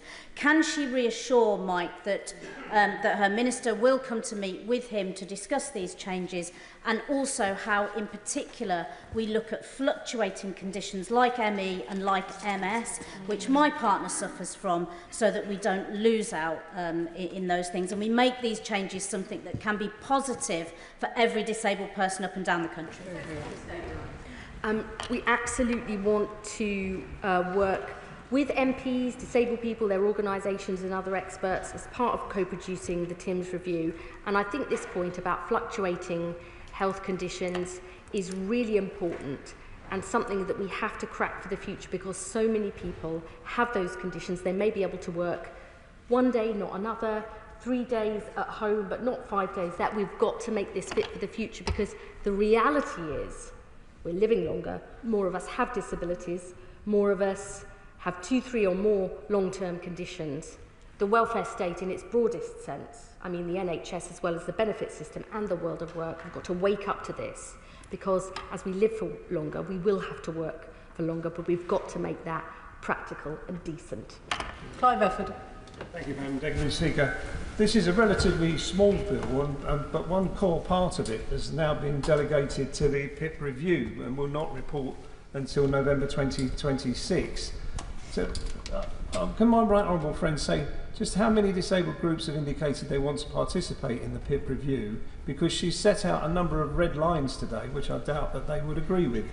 And if they were to propose that we do not have a two-tier system, what would be the government's response? What I would say to my honourable friend is that the Minister for Social Security and Disability and myself have met with many disabled organisations, and he has in fact spoken to many already about this review. We will continue to discuss with them precisely how the system of co-production will work, but I want to assure him that it is serious, that we want to make sure people's views and voices are heard, and I would encourage him as a Member of Parliament to get involved in that process too. Josh Fenton-Glynn. Thank you, Madam Deputy Speaker. As a signatory to the reasoned amendment, I welcome the listening that's gone on, because a lot of people with disabilities will sleep more soundly in their bed knowing that their benefits are protected. However, can you ask on this specific point, it is for someone who currently receives PIP, but their condition is getting worse, will they, and they ask for a reassessment for the level of their PIP, will they be assessed under the old system or under the current system or under the new one? They are an existing claimant and they will be assessed, let me be really clear about this, under the existing rules. Lauren Sullivan. Thank you, Madam Deputy Speaker. I thank the Secretary of State for her statement today. PIP, of course, is a passport to freedom for many other things, such as carers allowance, but many local authorities use PIP for blue badges and bus truck passes. How does the Secretary of State have a plan to mitigate the impact of these potential changes to the eligibility for PIP on blue badges and bus passes for disabled people? As I said in my statement, existing PIP claimants will continue to have that benefit. It won't be affected even if they have a reassessment, and so too will all those passported benefits. Carers allowance is the best known, but all of those passported benefits will be included in that protection. Graham Downey. Thank you very much, Madam Deputy Speaker. Earlier this morning I met with Parkinson's UK, who are very concerned with the changes to both PIP and universal credit, and it will not take account of those with variable conditions. Can she commit that Parkinson's UK will be involved in the co-design of the changes to PIP, universal credit and other welfare benefits, and that any welfare change will fully consider those with Parkinson's and other variable conditions? I am absolutely sure Parkinson's UK will be involved closely in the PIP review. Alice MacDonald. Thank you very much, Madam Deputy Speaker. 2 weeks ago I held an in-person consultation on the welfare reforms, and many of my constituents were deeply concerned about the proposal, so I do welcome the changes that the Secretary of State has announced in terms of existing claimants. I wanted to just ask about the employment support, and I welcome the additional support being brought forward. When will we get more detail of how that will be allocated to schemes across the country, and will the people most affected who need it also be involved in the co-production of those schemes so they work effectively? Yes, we already do have what we're calling a collaboration committee on the pathways to work funding to make sure it really meets the needs of sick and disabled people. And I would say, as I've said in this House before, it really is about a pathway to work. For some people, just getting out of the house, getting out of bed is a huge achievement. Others, going along to a group, beginning to speak to other people, getting their confidence back. So it really is a pathway to success. We will obviously be setting out precise allocations of the pathways to work funding in due course, but I want to reassure members this will be really available in every single part of the country. Tom Hayes.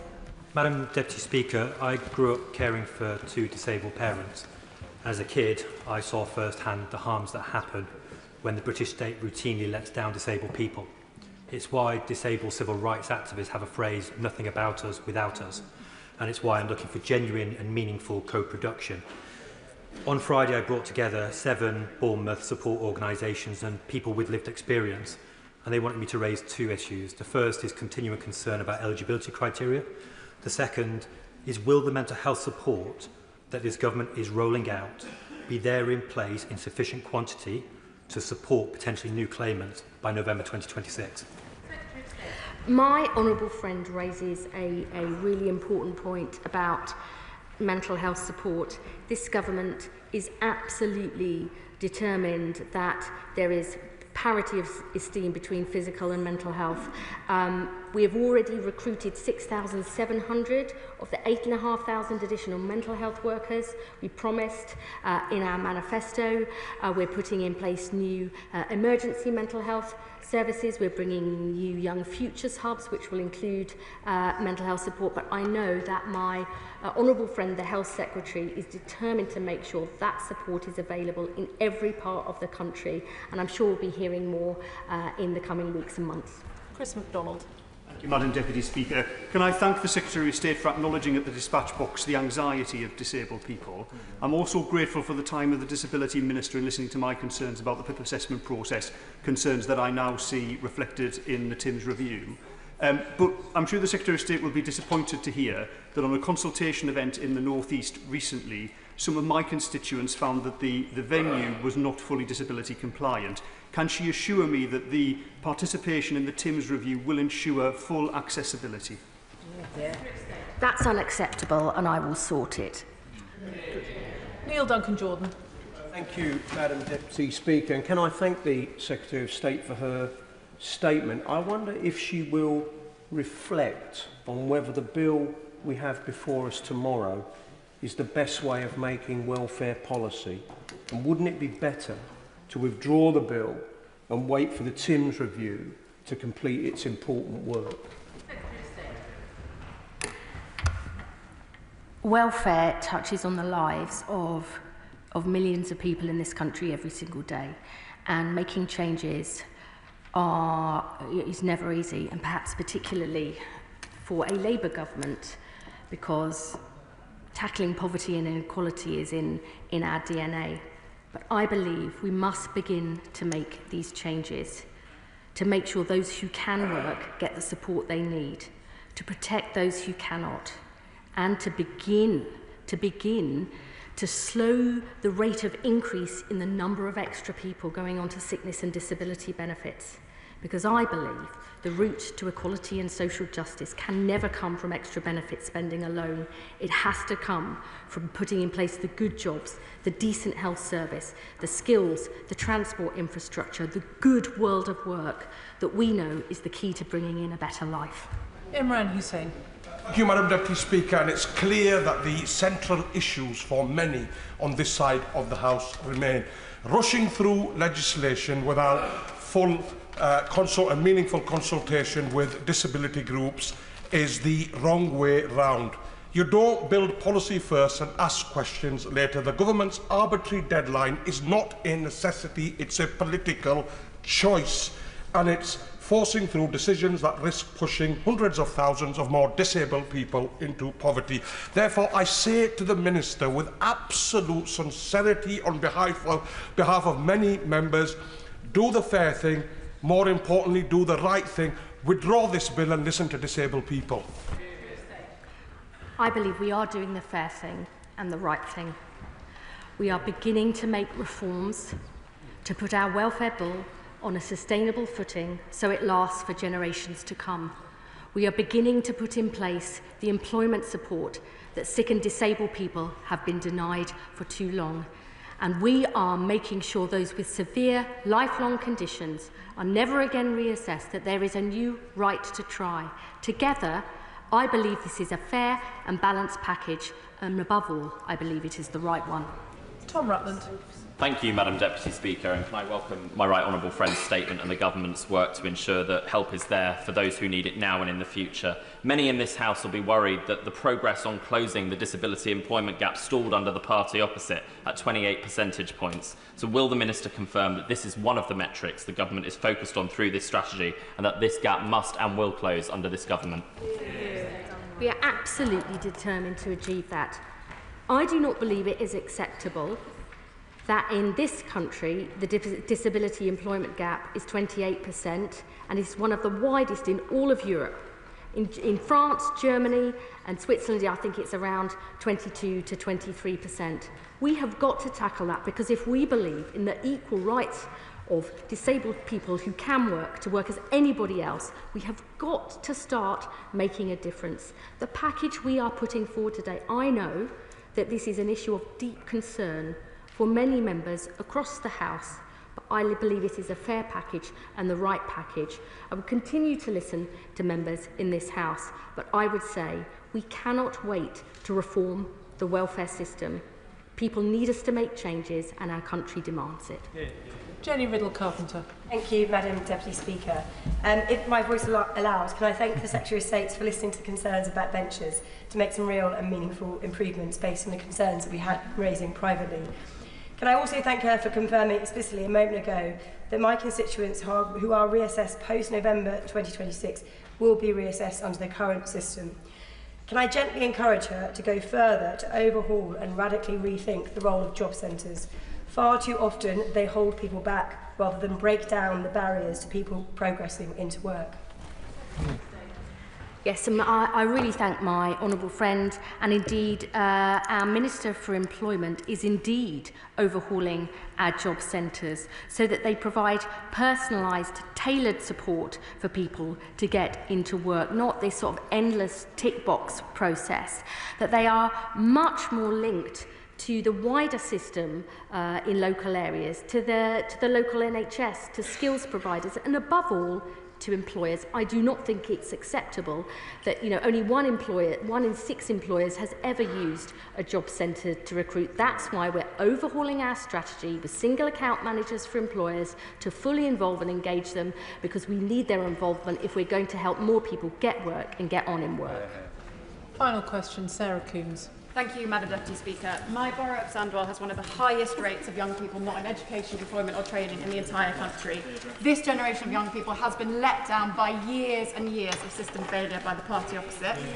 So as we go through this necessary piece of reform, but we must do it carefully, will the Secretary of State commit to working with the Department for Education and the Department for Business? Because in order to give these young people the jobs which will transform their life chances, they need the right qualifications as well as those jobs being available in order to do that. I absolutely agree with my honourable friend. Let's be honest, today's economy is brutal for people without skills. We're already setting out our plans to reform the system of apprenticeships. We want to see new foundation apprenticeships. We're bringing in new SWAP, sector-based work academies, 6-week programmes that give people guaranteed work experience and a guaranteed interview, which I think will make a real difference to young people. There's much more to do, that we need to do, but our commitment to a youth guarantee, so every young person is earning or learning, I think is the key to a better future for young people and for our country as a whole. Can I thank the Secretary of State for her statement this afternoon, and I'll allow a few moments for the front benches to swap over.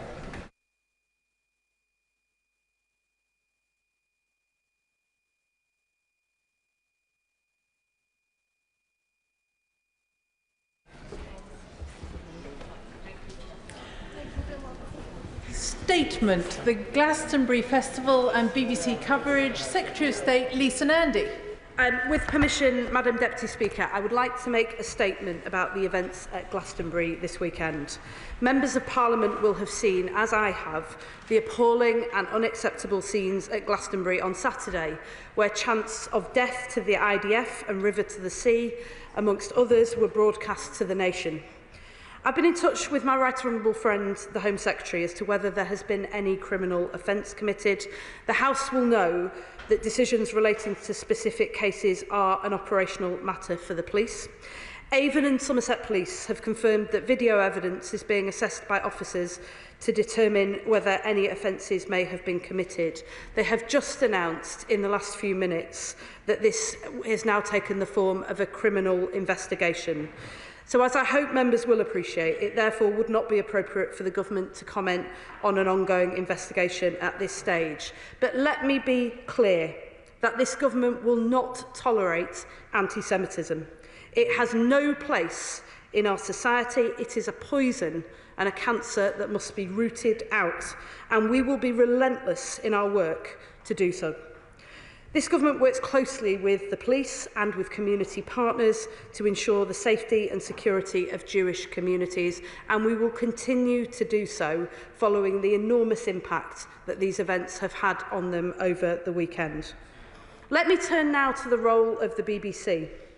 On Saturday afternoon, just after the broadcast, I called the Director General to ask for an explanation and what immediate steps the BBC leadership intended to take. As the Prime Minister said yesterday, it is essential that the BBC explains how these scenes came to be broadcast. The BBC has rightly apologised and took the immediate decision not to put this content on iPlayer. I welcome that. However, key outstanding questions remain, including why this performance was broadcast live, given the concerns regarding other acts in the weeks preceding the festival, why the feed wasn't immediately cut when the chance of death to the IDF began, and what due diligence was done prior to the decision to broadcast this particular act to the nation. I expect answers to these questions without delay. I have made that view clear to the BBC leadership, and I will, of course, update the House as soon as I can. Over the weekend and this morning, I have also had conversations with members of the Jewish community, including those who were present at Glastonbury. They have raised a number of concerns about imagery and slogans that were on display at the festival this weekend. And I am told that this led them to establish their own safe space at the festival. As a government, we take this incredibly seriously. We are urgently looking into the specifics of these alarming reports and reaching out to the festival organisers. Finally, I want to be clear about the government's role. As a government, we strongly support freedom of expression, and as Culture Secretary, I will robustly defend the independence of our broadcasters and the right to artistic expression. But we do not accept that incitement to violence, hate speech or anti-Semitism is art. There is a clear difference between speaking out for Palestine, which is the right of everybody in this House and everybody in our country, and anti-Semitism, which is not and which will never be. When the rights and safety of people and communities are at risk, and when our national broadcaster fails to uphold its own standards, we will intervene. In the coming days, I will be having further conversations with the BBC and festival organisers to ensure that lessons are learnt and action is taken. And I commend this statement to the House. Shadow Secretary of State, Stuart Andrew. Thank you very much. I would like to thank the Secretary of State for her statement and for advance sight of it, and for her tone. Madam Deputy Speaker, I have always been a strong advocate for the BBC. It is a cornerstone of British public life with a proud history of cultural contribution. The events of this weekend, however, have made this incredibly difficult. During the coverage of the festival, the artist, as we've heard, real name Pascal Robinson Foster, led the crowd in a chant of death to the IDF, a moment which extraordinarily was transmitted by the BBC. Let me be clear, a national broadcaster funded by the licence payers must adhere to the highest standards of impartiality, responsibility and commitment to social cohesion. And I hope we can all agree that in this instance it has failed profoundly. Free speech and political activism are the sign of a healthy democracy, essential to it. But when you cross the line to incitement to violence, then there must be a consequence. However, broadcasting is not a passive act. Every second of broadcast transmitted is an active choice. Airing Robinson Foster's hateful rhetoric wasn't just a lapse in editorial judgment. It was a disgraceful affront to the Jewish community and a violation of the BBC's own public charter and to entertain without undermining the fundamental values of our society. As the Secretary of State said, let us be clear that hateful rhetoric should never be cloaked as artistic expression. But it also raises fundamental questions about the BBC's institutional culture. This is a broadcaster that has time and again given airtime to representatives and supporters of Hamas while refusing to clearly identify the group as what it is, a terrorist organisation. It has repeatedly failed to call out anti-Semitic rhetoric when it emerges under the guise of political commentary, and has faced serious allegations of minimising attacks on Jewish communities. The BBC's decision to also broadcast material from NECAP a group whose members have openly called for members of Parliament to be killed, is as indefensible as it is shocking. We have already seen the devastating consequences of political violence in this country, with the loss and the tragic murder of Joe Cox and Sir David Amess. For the BBC to amplify voices advocating similar violence is grossly irresponsible. Even more troubling is that a leading member of the group is currently facing a terrorism charge. That fact alone should have prompted an immediate editorial intervention. Instead, the BBC gave this group a platform on a publicly funded service. I welcome the fact that the Secretary of State has spoken to the Director General, and I'm grateful to her for coming to the House to report on that exchange. However, I would like to press her further to ensure the gravity of this matter is fully recognised. Is she satisfied with the BBC's explanation that they originally decided that streaming the performance was in line with their editorial guidelines, and have now decided they will look at their guidance around live events so they can be sure teams are clear on when it is acceptable to keep output on air? Does she think the BBC's editorial guidelines were not clear enough, or does she think that the BBC misinterpreted them in the first place? And does she think that this sort of weak response will be of cold comfort to the Jewish community? I welcome the fact that she has spoken to the Home Secretary, and I wonder if she could also assess whether the BBC's actions constituted a breach of Section 22 of the Public Order Act. And does she believe the BBC's current editorial oversight mechanisms are adequate, specifically across the commercial broadcasting arms like BBC Studios? And does she think it is still right that the BBC gets to mark its own homework in the first instance before Ofcom get involved, and that an independent inquiry is what is needed? And in light of the repeated failings, will the government commit to a full review of the BBC's impartiality and governance standards as part of the Royal Charter renewal? And can she provide an update to the House on why the Charter renewal framework and Green Paper have not yet been published? Finally, can I thank her for her work so far? She will have the support of this side of the House, and I welcome her commitment to come back to the House to update us. Thank you. I'm grateful to him, and I think all of those involved in the events of this weekend will hear the very strong feelings across all sides of this House, so I'm grateful to him for that. And I share his view about the importance of the BBC. I would say that those of us who do believe in the importance of our national broadcaster are probably more angry than anybody about what has happened over the last few days. It's precisely because we understand the importance of the BBC that we know that the BBC has to do better. He's asked whether I'm satisfied with the explanation that I've had so far. I'm not. I've been very clear with the BBC leadership about that, and clear that I expect to get a full explanation immediately without delay. He asked about the possibility of an independent inquiry.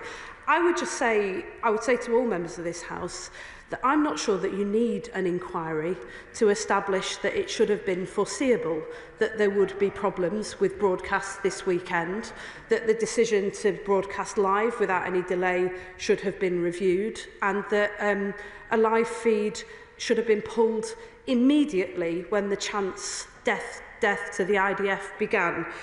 So what I want to see from the BBC, and I know he shares this, is rapid action to make sure this cannot happen again. I've promised to update the House on these developments, but I should say too that I am still expecting a response from the BBC about an earlier decision to broadcast a documentary about Gaza, which it was then discovered fell short of the BBC's own editorial standards as well. So I expect a response quickly and swiftly, and I expect action as well. And finally, can I just thank him for mentioning the Jewish community, because having spoken to friends and colleagues across the Jewish community over the weekend, I cannot describe how much this has impacted on them, particularly those members of the Jewish community who were at Glastonbury. I was extremely distressed to hear that there were organisations whose logo was emblazoned very visibly on T-shirts and banners who are about to be proscribed by the government. I was concerned to hear reports that there were images associated with Hamas and others, and Nazi imagery as well. Most people who go to Glastonbury, I think, go for exactly the reasons reasons that I've been in the past, and I suspect he has as well, because music festivals are an incredible way to bring people together, to show support and solidarity, to bind a nation and to showcase great British talent. And it is our job collectively to ensure that those festivals become again and remain a place where everybody in our country is welcome. Gareth Snell. Thank you very much, Madam Deputy Speaker. As well as the despicable chants, the monologue that preceded them by the artist in question clearly drew on the influence of Jewish power in music, an age-old anti-Semitic trope. So could the Secretary of State say a bit more about what conversations she's going to have with the BBC on not just what they broadcast, but what was allowed to happen at Glastonbury? And will she also agree that those age-old anti-Semitic tropes, whether they're in Parliament, on stage or in public life, should be a red line for all of us? Yes, and he has a very long history of standing up to anti-Semitism, including when it stained and sullied our own party, and I'm grateful to him for his leadership on this. I think those questions about what happens at Glastonbury are not for the BBC. There are serious questions for the BBC about what they broadcast and the decisions that they took. But I think there are wider questions about the sort of things that we want to see in our country. And I've been very clear as the Secretary of State that it is not for the government to try to determine what can be seen and what can be heard. But I do have a view about this as an individual. I don't want to see that sort of thing. I don't want to hear it, and I take great exception to it. And I think the Prime Minister was very clear on that point as well. It causes harm to people in the real world, and I have felt that very strongly this weekend. That's why this government is determined that wherever we see that form of anti-Semitism, including the appalling comments that he referenced that were targeted towards an individual in the music industry simply because they were Jewish, we will always stand up to that, and we will not hesitate to take action. Liberal Democrat spokesperson Max Wilkinson. Thank you, Madam Deputy Speaker, and we welcome the statement made by the Secretary of State. Sadly, Madam Deputy Speaker, rather than devoting our attention today to how this House can push for a just and sustainable resolution to the horrors of the conflict in the Middle East, we are talking about something else.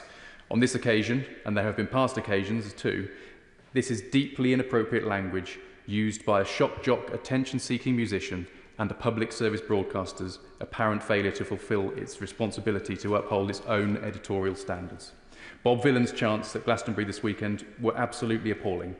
We can never accept hate-filled chants of death to anyone in our society at a music festival or anywhere else, and whatever the subject. It's right that there has been widespread condemnation, including from the organisers of Glastonbury Festival, and I associate myself and my party with those words. Of course, the UK must push much harder for a ceasefire. Of course, we must put pressure on Netanyahu's government to roll back their military campaign and build a sustainable two-state solution. And of course, Liberal Democrats believe that cultural events must be a place for debate. But there can simply be no place for hate speech, anti-Semitism and incitements to violence at Glastonbury or anywhere else. It seems that an editorial failing took place in the BBC's coverage. The decision to proceed with broadcasting this act is particularly hard to understand, given the BBC's correct decision to take a more cautious but ultimately fruitless approach to the broadcasting of kneecap. A cursory look through the social media of Bob Vylan raises the question, how exactly was this not foreseen? And of course, we know that kneecap is a group that in the past has called for death of the members of this House. The failure to effectively use delayed coverage and to remove the coverage in a timely manner is baffling. So can the Minister tell us whether, when asking the BBC about this issue, the subject of charter renewal was raised? And can she give us concrete reassurance that change will happen and we never have to put up with this kind of dreadful anti-Semitism appearing on our screens again? Thank you, and can I thank him for his comments and for the tone in which he gave them. I think it's the responsibility of all of us, always, to stand up to anti-Semitism. I think it is sadly a battle that is never won. The lesson of history is that it falls to every generation to fight it and to fight it again. And certainly from our side of the House, I can promise that this government will always do that. But in relation to the specific question about the BBC and the subject of charter renewal, with apologies to my honourable friend for not addressing that earlier as part of his question, I haven't discussed charter renewal in the context of NECAP and the other acts that were broadcast from Glastonbury this weekend. We have, of course, discussed charter renewal, and and it is absolutely right to say that editorial standards must be part of that discussion. When we release the terms of reference, which we're due to do shortly, that you will see that everyone in this House will see a very clear commitment to that as part of the ongoing conversation that we will have about charter renewal. And can I finally say to him that I really welcome what he said about the death to anyone. And chance of death to anyone is not welcome in our society. But there was something particularly pernicious about chanting death to the IDF. Many colleagues will know that in Israel there is a conscription model. Every young person is required to serve in the IDF, which means that chanting death to the IDF is equivalent to calling for the death of every single Israeli Jew. That is one of the many reasons why we take this so seriously and why it cannot be argued that this did not cross a very dangerous line. Deputy Speaker, I thank my honourable friend for her statement, and I share her concern that whilst freedom of expression must be protected, this incident raises serious concerns about the editorial standards and judgments exercised. And as a long-standing supporter of the BBC, I'm so deeply disappointed in it. So can I ask the Secretary of State what conversations she's having with the editorial team to ensure that a serious incident like this can never happen again? Can I thank her for that, as well as speaking to the Director General of the BBC on Saturday. A number of my officials have been in touch with the BBC senior leadership team. We have put to them a series of specific questions which we expect immediate answers on, and we will continue to press very hard to make sure that they are forthcoming. I will, of course, update the House at the earliest opportunity, and I expect to be speaking to the Chairman of the BBC in coming days. Chair of the Select Committee, Dame Caroline Dinage. Thank you very much, Madam Deputy Speaker. I refer you to my register of members' interests. Can I first of all thank the Secretary of State for that very strong statement, a very welcome statement on her behalf. The BBC editorial guidelines are actually on live streaming are actually quite clear. They say the level of monitoring should be appropriate for the likely content. A producer should normally be in a position to cut the feed from a live stream should it be necessary. So I wonder if the Secretary of State could say what explanation the BBC has given for why this live stream wasn't cut. Now, it can't be for lack of staff on the ground. They took a reported 400 people to Glastonbury at the weekend. What were they all doing? Absolutely.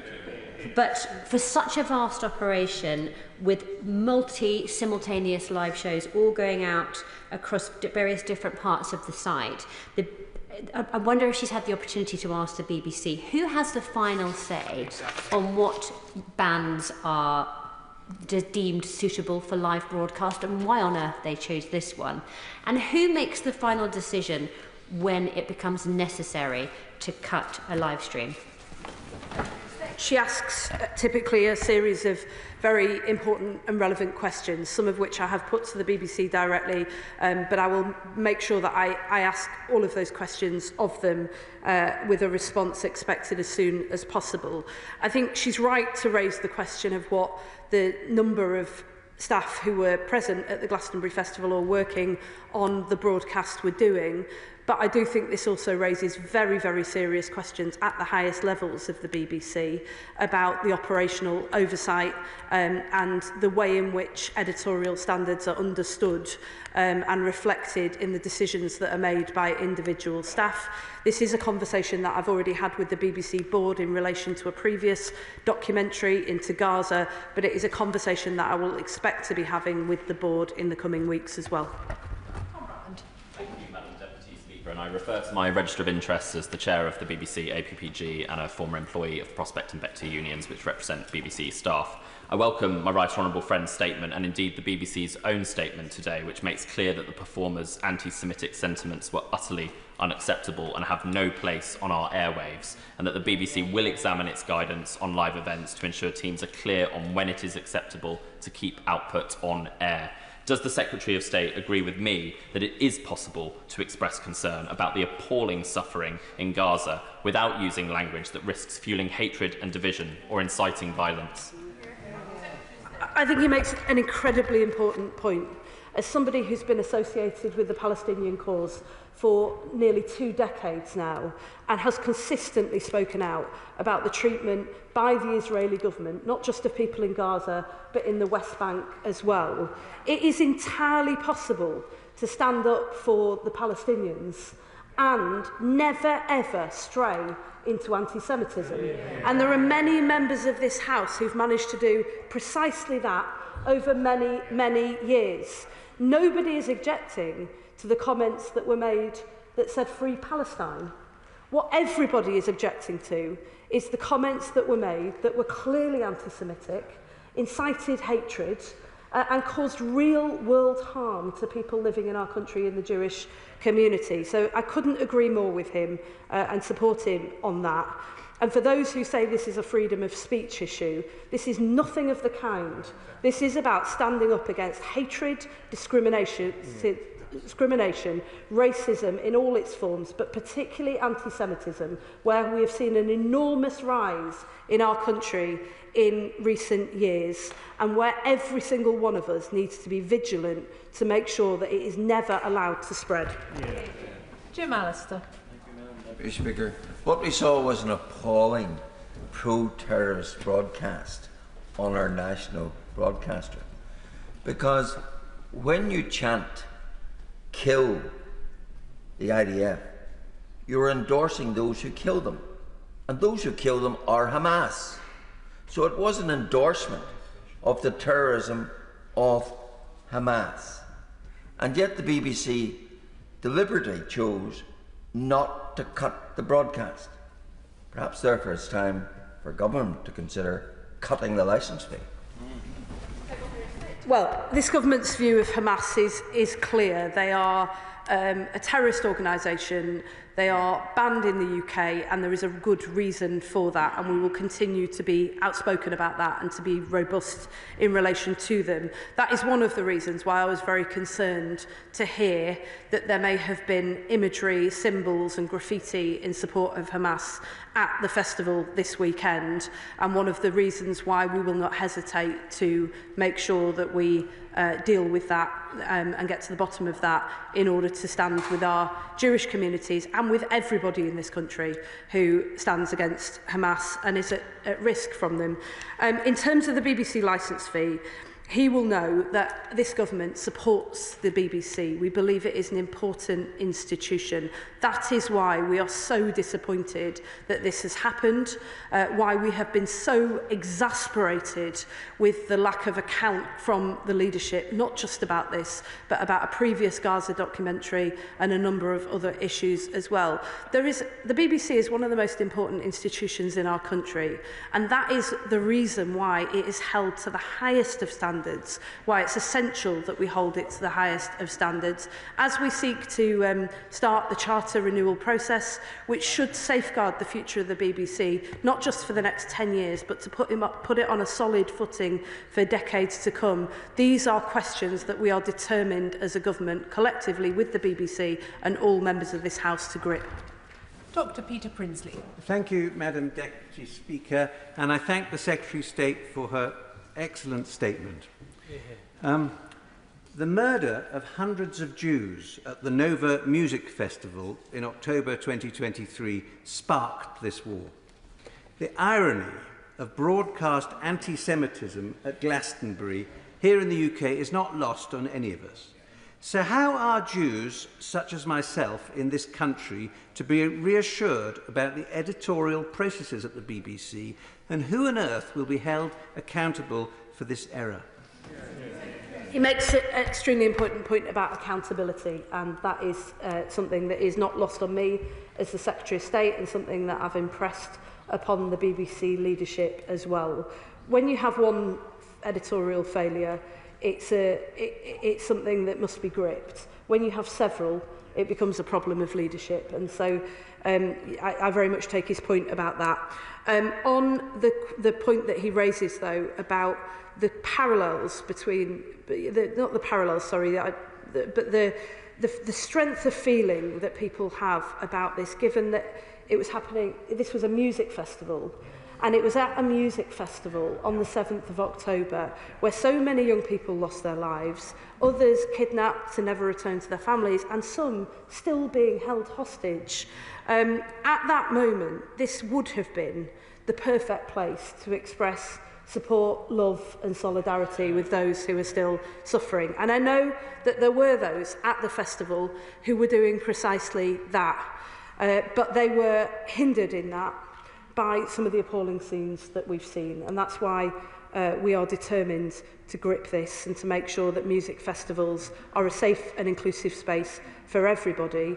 As a government, we're also reaching out to other music festivals and to Glastonbury to see what more we can do to express solidarity with those who are still suffering as a consequence of the appalling events that happened on the 7th of October, and to see what we as a government can do to support those efforts. On Glenn. Thank you, Madam Deputy Speaker. Can I thank the Secretary of State for what she said? I agree with virtually everything she has said. When I heard these reports, I thought of the Mayor of Wilton, Councillor Alexandra Boyd, who is Jewish. And I thought about what it would have felt like for her to have watched this with her family. Can I say to the Secretary of State, I think we all in this place understand the fine editorial judgments that the BBC and their staff have to make. But this is of a completely different order.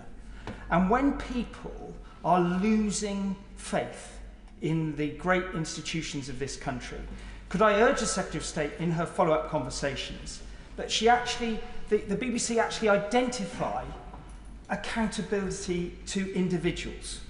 My honourable friend has set out very clearly the guidance that exists. Somebody didn't follow that guidance, and I think the country expects people to be held individually to account for why they failed to do their job properly.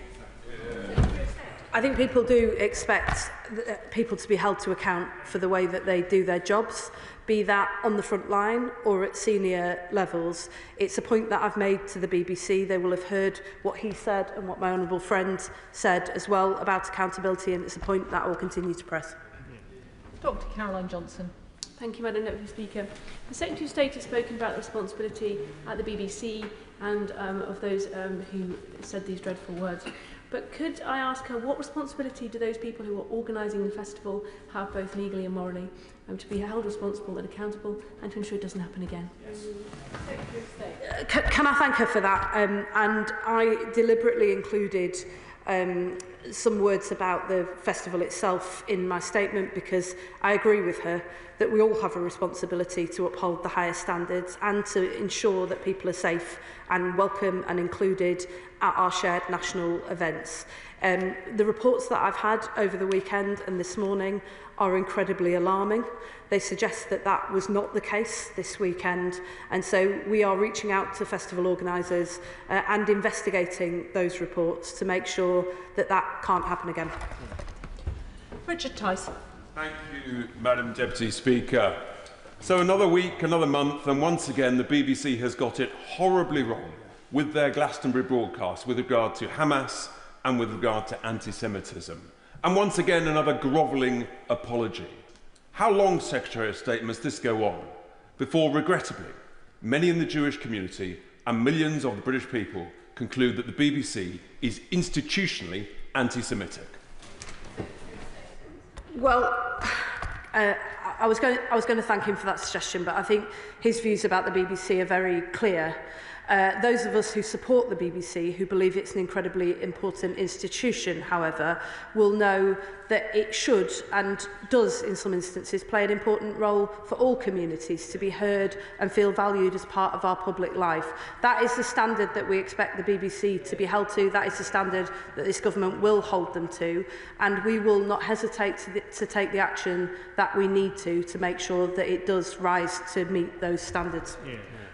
Andrew Murison. Thank you, Deputy Speaker. Congratulate the Secretary of State on her statement. Normalising, condoning, tolerating, the kind of things that we saw at Glastonbury over the weekend, history tells us never ends well. It ends extremely badly indeed. As a neighbouring MP, I have written twice to Worthy Farm with my concerns about kneecap, following reports of one of its members advocating the killing of MPs. No reply, none expected. Instead, it schedules Bob Villan, who we heard also advocates killing people, this time Jews. Does the Minister agree that it is no good Glastonbury's very wealthy organisers banging on about their festival being a safe space for everyone, whilst it continues to facilitate operations like this? Well, I share his concerns about how this was able to happen, and I am sorry to hear that he has had no response at all to very serious concerns raised in a capacity as a democratically elected Member of Parliament for people in the area who deserve answers. That's something I'm certainly happy to follow up on his behalf and with him after this statement. I share his view that festivals, music festivals in particular, must be safe and inclusive and welcoming spaces. And I fear that we fell way short on this occasion. I visited Glastonbury myself before. I know that it provides an incredible showcase for a lot of British artists, not just those at the top of their game, but up-and-coming British artists as well. But as the organisers rightly acknowledged, a line was crossed this weekend, and that must not be allowed to happen again. Gregory Campbell. Madam Deputy Speaker, I thank the Secretary of State for her statement and the sentiments contained therein. But would you agree with me that in the run-up to the festival, it was very clear to many of us, given the track record of some of the participants, that this was going to happen or something like it was going to happen. The government were aware something was going to happen. The BBC were aware something was going to happen. And still it happened. Where does the sanction lie? And who is going to implement the sanction? And when are we going to know what it is?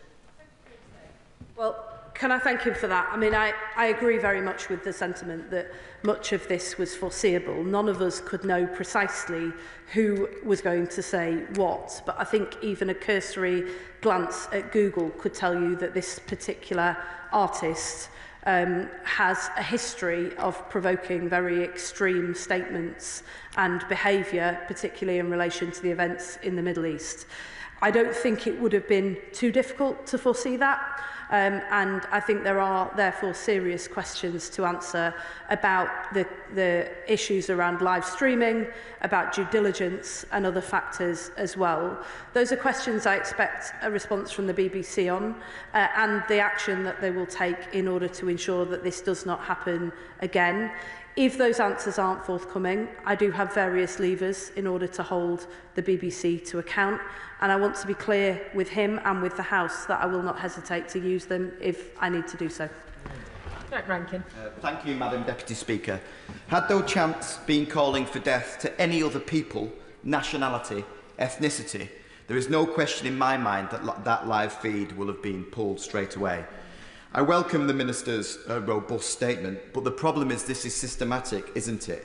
There's been a decades-long and deep-rooted bias at the corporation against Israel, and the BBC has seemed unwilling or incapable to deal with it, hasn't it? Can I thank him for that statement? And I really do feel the strength of feeling and the anger and the emotion that is contained behind what he says. I felt that from the Jewish community as well over the weekend, and actually from all of us, including myself, who feel very, very strongly that this should not be allowed to happen, and it certainly shouldn't be allowed to continually and repeatedly happen.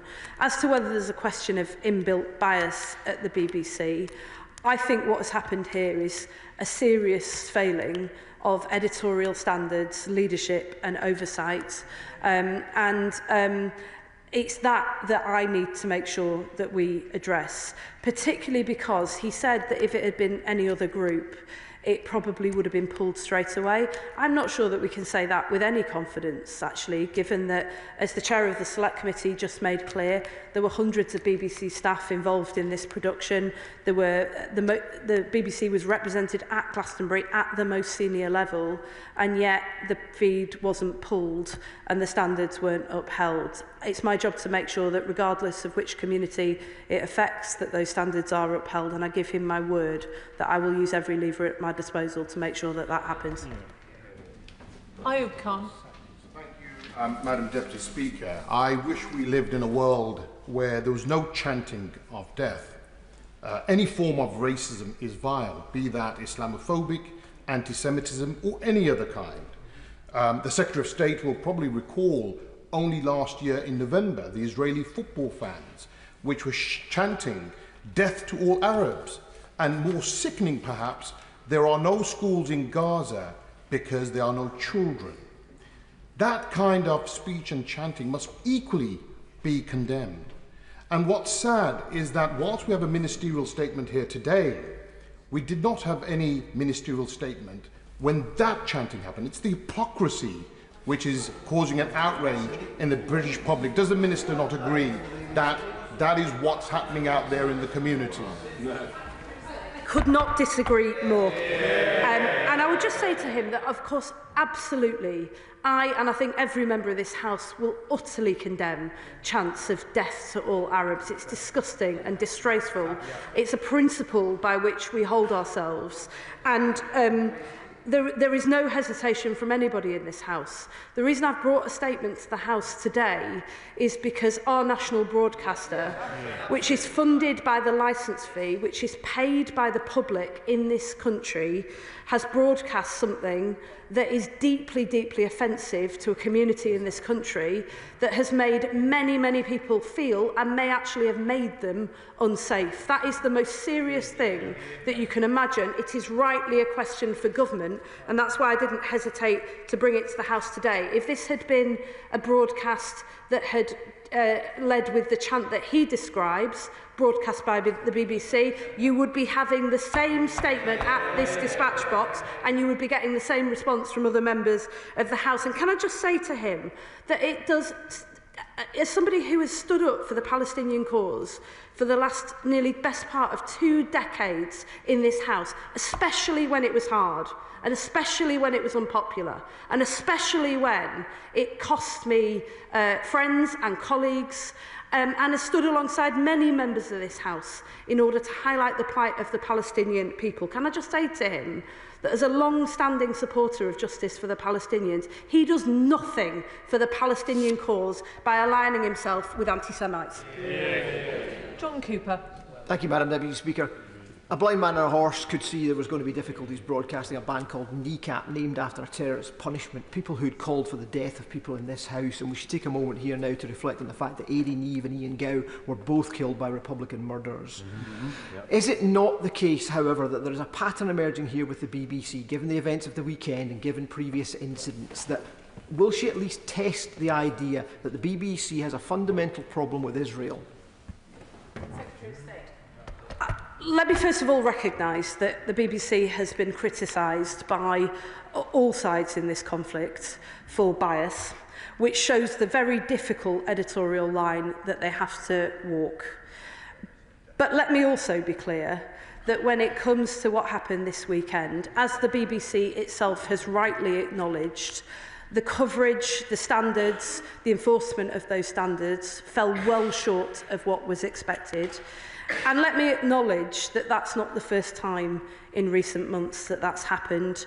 Let me assure him that the government takes this incredibly seriously. We are having discussions with the BBC at the most senior levels in order to make sure that this is gripped. And as I said previously to other colleagues in the House, I do have levers at my disposal and I will not hesitate to use them should I need to. Sammy Wilson. Thank you, Madam Deputy Speaker. I think that anyone who witnessed the disgusting images of young, middle-class, educated morons chanting death to IDF soldiers at the weekend can only be alarmed that we've stooped to this level in our society. But even worse, the state broadcaster should then broadcast those images across the nation. And I welcome what the Minister has said today and the way in which she has said it. But if we look at what she has spoken about, she has called the Director, she has asked for immediate explanations, and she's expecting answers. But given that the BBC has already ignored calls from this House to explain its bias, does she really expect that she's going to get any satisfactory answers from an institution which is anti-Semitic, I believe, at its very core? And does she have any confidence in any police investigation, given that the police have already decided not to prosecute the member of NECAP who called for the killing of Tory MPs? Well, the police have just announced in the last few minutes before we came into the chamber for this statement that there is now an ongoing criminal investigation. I think it's important that we allow the police to do their work. I, of course, wouldn't hesitate to call the Director General of the BBC and ask for an explanation. I do expect that explanation to be forthcoming.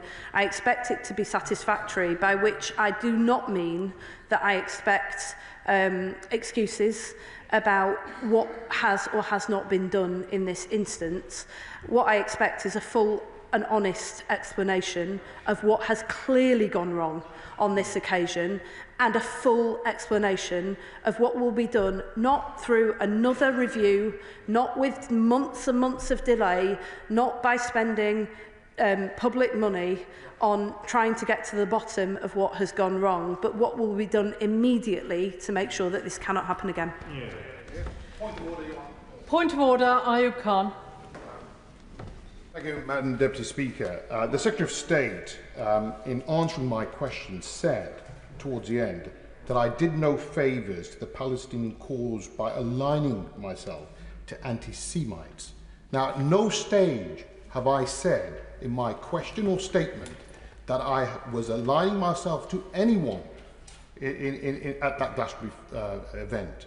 So will the Secretary of State clarify what she meant? And if you didn't mean that, then I apologise, but I'd like some clarity on that. Can I thank the honourable gentleman for his point of order, which in fact was not a point of order, and I do not intend to allow the debate to continue via points of order. I'll allow a few moments for the front benches to swap over.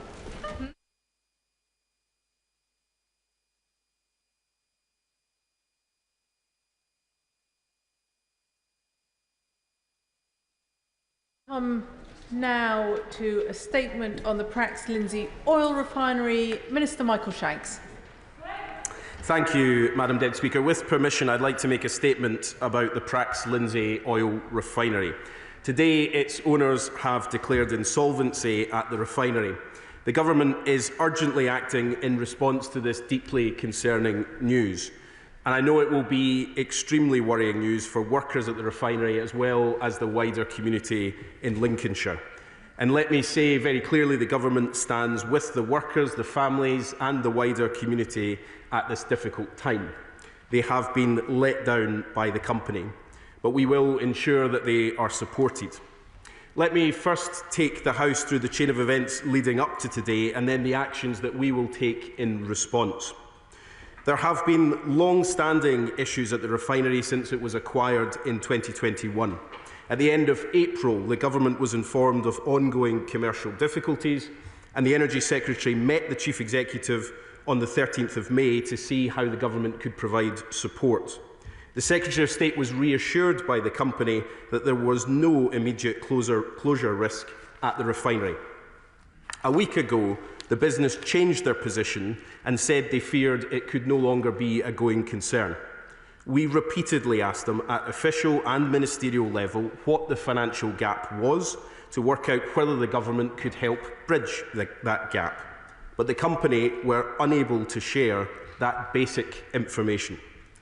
As a result of today's decision by the company, an official receiver and administrators have been appointed to take over different parts of the business.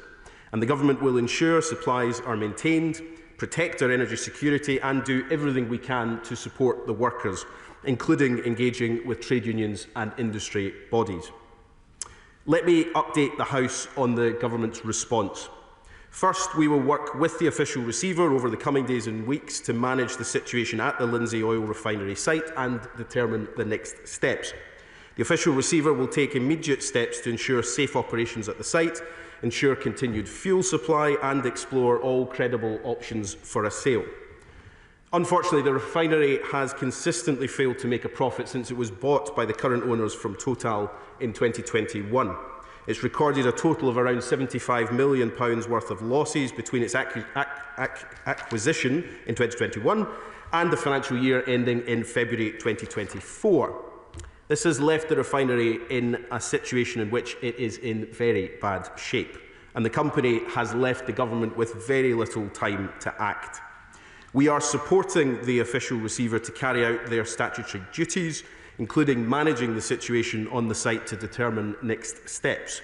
This will include urgently reporting back on the steps, including all potential uses of the site, prior to wind down of the refinery. As to the wider business, there are extensive operational and financing interdependencies within the Prax Group, which mean that the refinery's parent company, State Oil Limited, has also been placed into administration today, along with a small number of other group entities. However, other parts of the group, including its UK retail business, have not gone into administration. The retail business will trade as normal while the administrators look to secure a sale in due course. Second, there are questions that now must be answered about how the owners allowed this situation to happen. That's why my right honourable friend, the Energy Secretary, has today written to the Insolvency Service to demand an immediate investigation into the conduct of the directors and the circumstances surrounding this insolvency. Third, as we engage in this work, our immediate priority is to ensure that affected workers at the Prax Lindsay refinery are supported through this difficult time. The Government believes the business's leadership have a responsibility to the workers and the local community, and we are calling on them to do the right thing and provide support to the workers through this difficult period.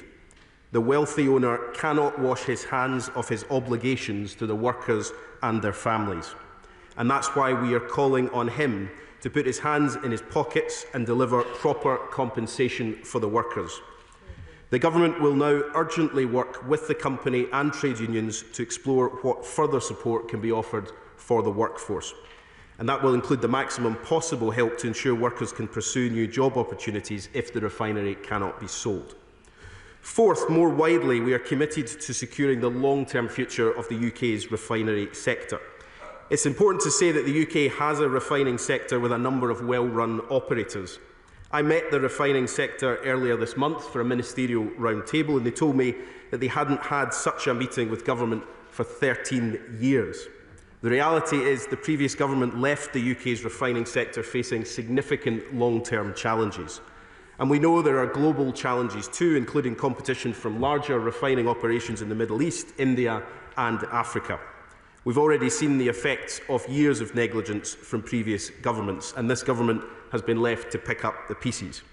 For our refining sector as a whole, the UK government is determined to work with industry, workers and trade unions to ensure we safeguard our refineries for the future.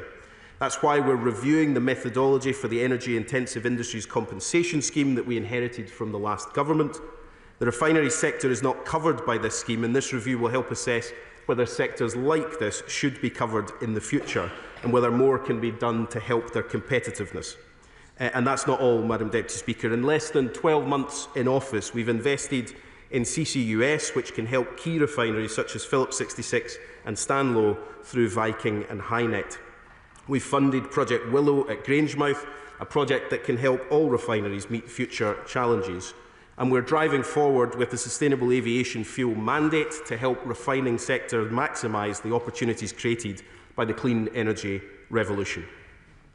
Madam Deputy Speaker, from the moment we were informed of these issues, the Government has been focused on securing the future of the Prax Lindsay oil refinery site and supporting its workers.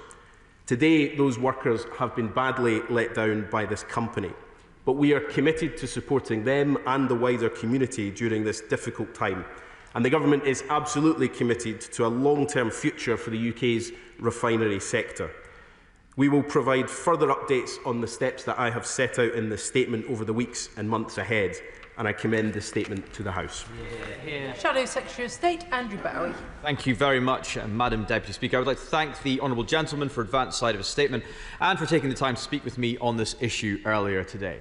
Today, hundreds of jobs are at risk and a strategically significant asset is in jeopardy. The refinery has a capacity of roughly equivalent to 35% of British petrol consumption and 10% of British diesel. The refinery supplies aviation fuel to Heathrow Airport via a pipeline. Refineries represent a core strategic interest for the United Kingdom. We are reassured that the oil and gas fields to the west of Shetland are not at risk, nor are the network of petrol stations affected by the announcement today, and I would like to reiterate that that side of the operation is not at risk. The Lindsay oil refinery has been loss-making since acquired from Total Energies in 2021, and we are aware of long-standing financial issues with the Prax Group, including being unable to provide accounts to Government. As such, we support the Government in ordering an investigation into the conduct of the directors and the circumstances surrounding this insolvency. But it is clear, despite any individual management issues facing the specific company, and these, as the Minister has said, are multiple, that the refining industry as a whole is being driven into the ground by the high cost of energy in this country.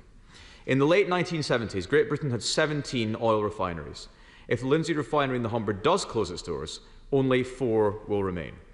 Energy is the single largest cost of operating a refinery. The sky-high cost of energy to industry in the UK is pushing manufacturers and energy-intensive industries like refineries out of business. And as Sir Jim Ratcliffe at INEOS has said, the chemical sector is facing extinction because of enormously high energy prices and crippling carbon tax bills.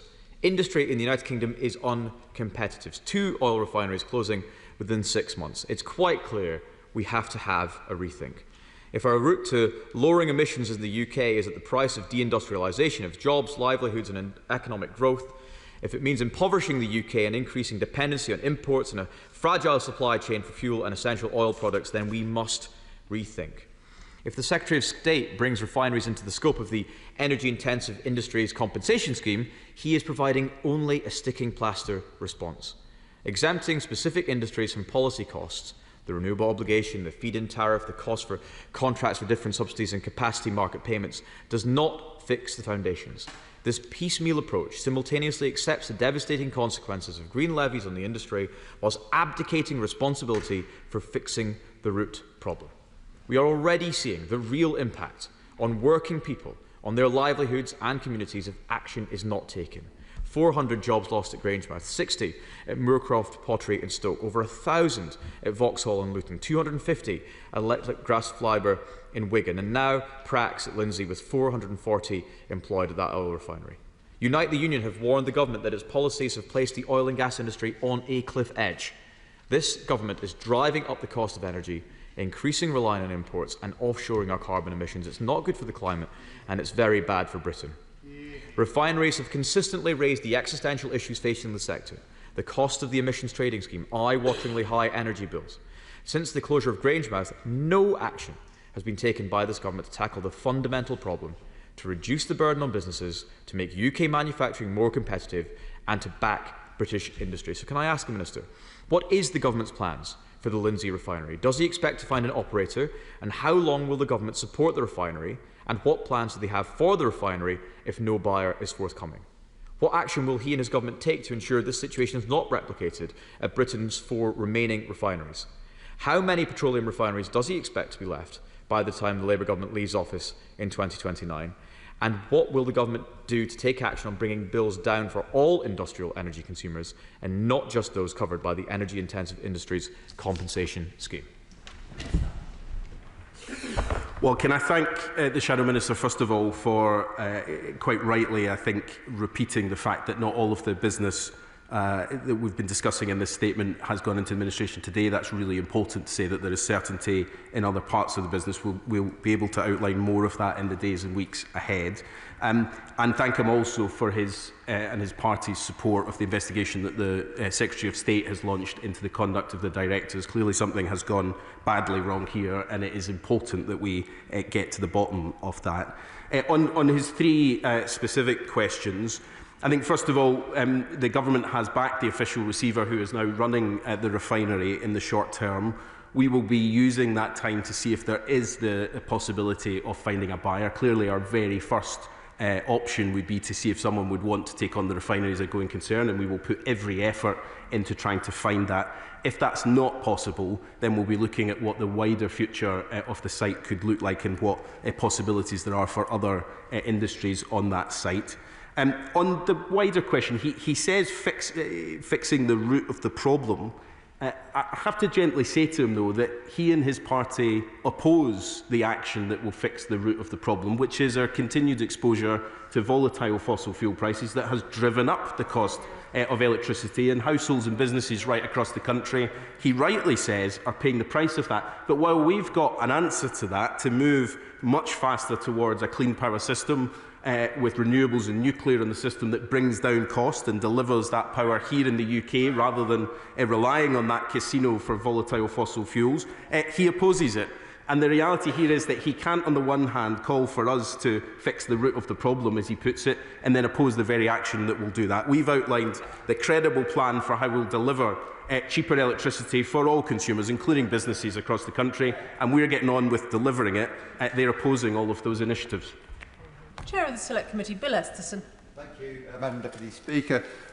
My honourable friend, the Minister, recognised the importance for our energy security of securing the fuel supply at Lindsay. He also recognised the importance of engaging with the trade unions to attempt at least to reassure the workforce. Can I thank him and congratulate him on those actions and indeed on the engagement since the election that the government has had with this sector.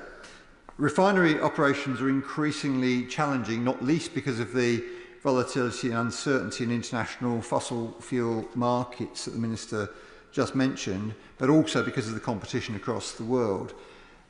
Phillips 66 and Stanlow, which he mentioned in his statement, are adapting to the changes in our energy system, taking advantage of carbon capture and the production of SAF and biofuels. So will he ensure that the UK refinery sector is part of the energy transition and a key part of our energy and industrial strategies, so they play a key part in the future for the communities and workers that depend on those jobs at the moment, and that we don't see any kind of cliff edge? Yeah, well, I thank my honourable friend for his question. First of all, he's right to restate what I said in the statement, that it is extraordinary, frankly, when I brought in the refinery industry for a round table to be told that it was the first time in 13 years that had happened. That is an extraordinary state of affairs. I'm glad that we have now done that. But what it has highlighted is just how much engagement is now necessary with that sector, and I'm determined to drive that forward.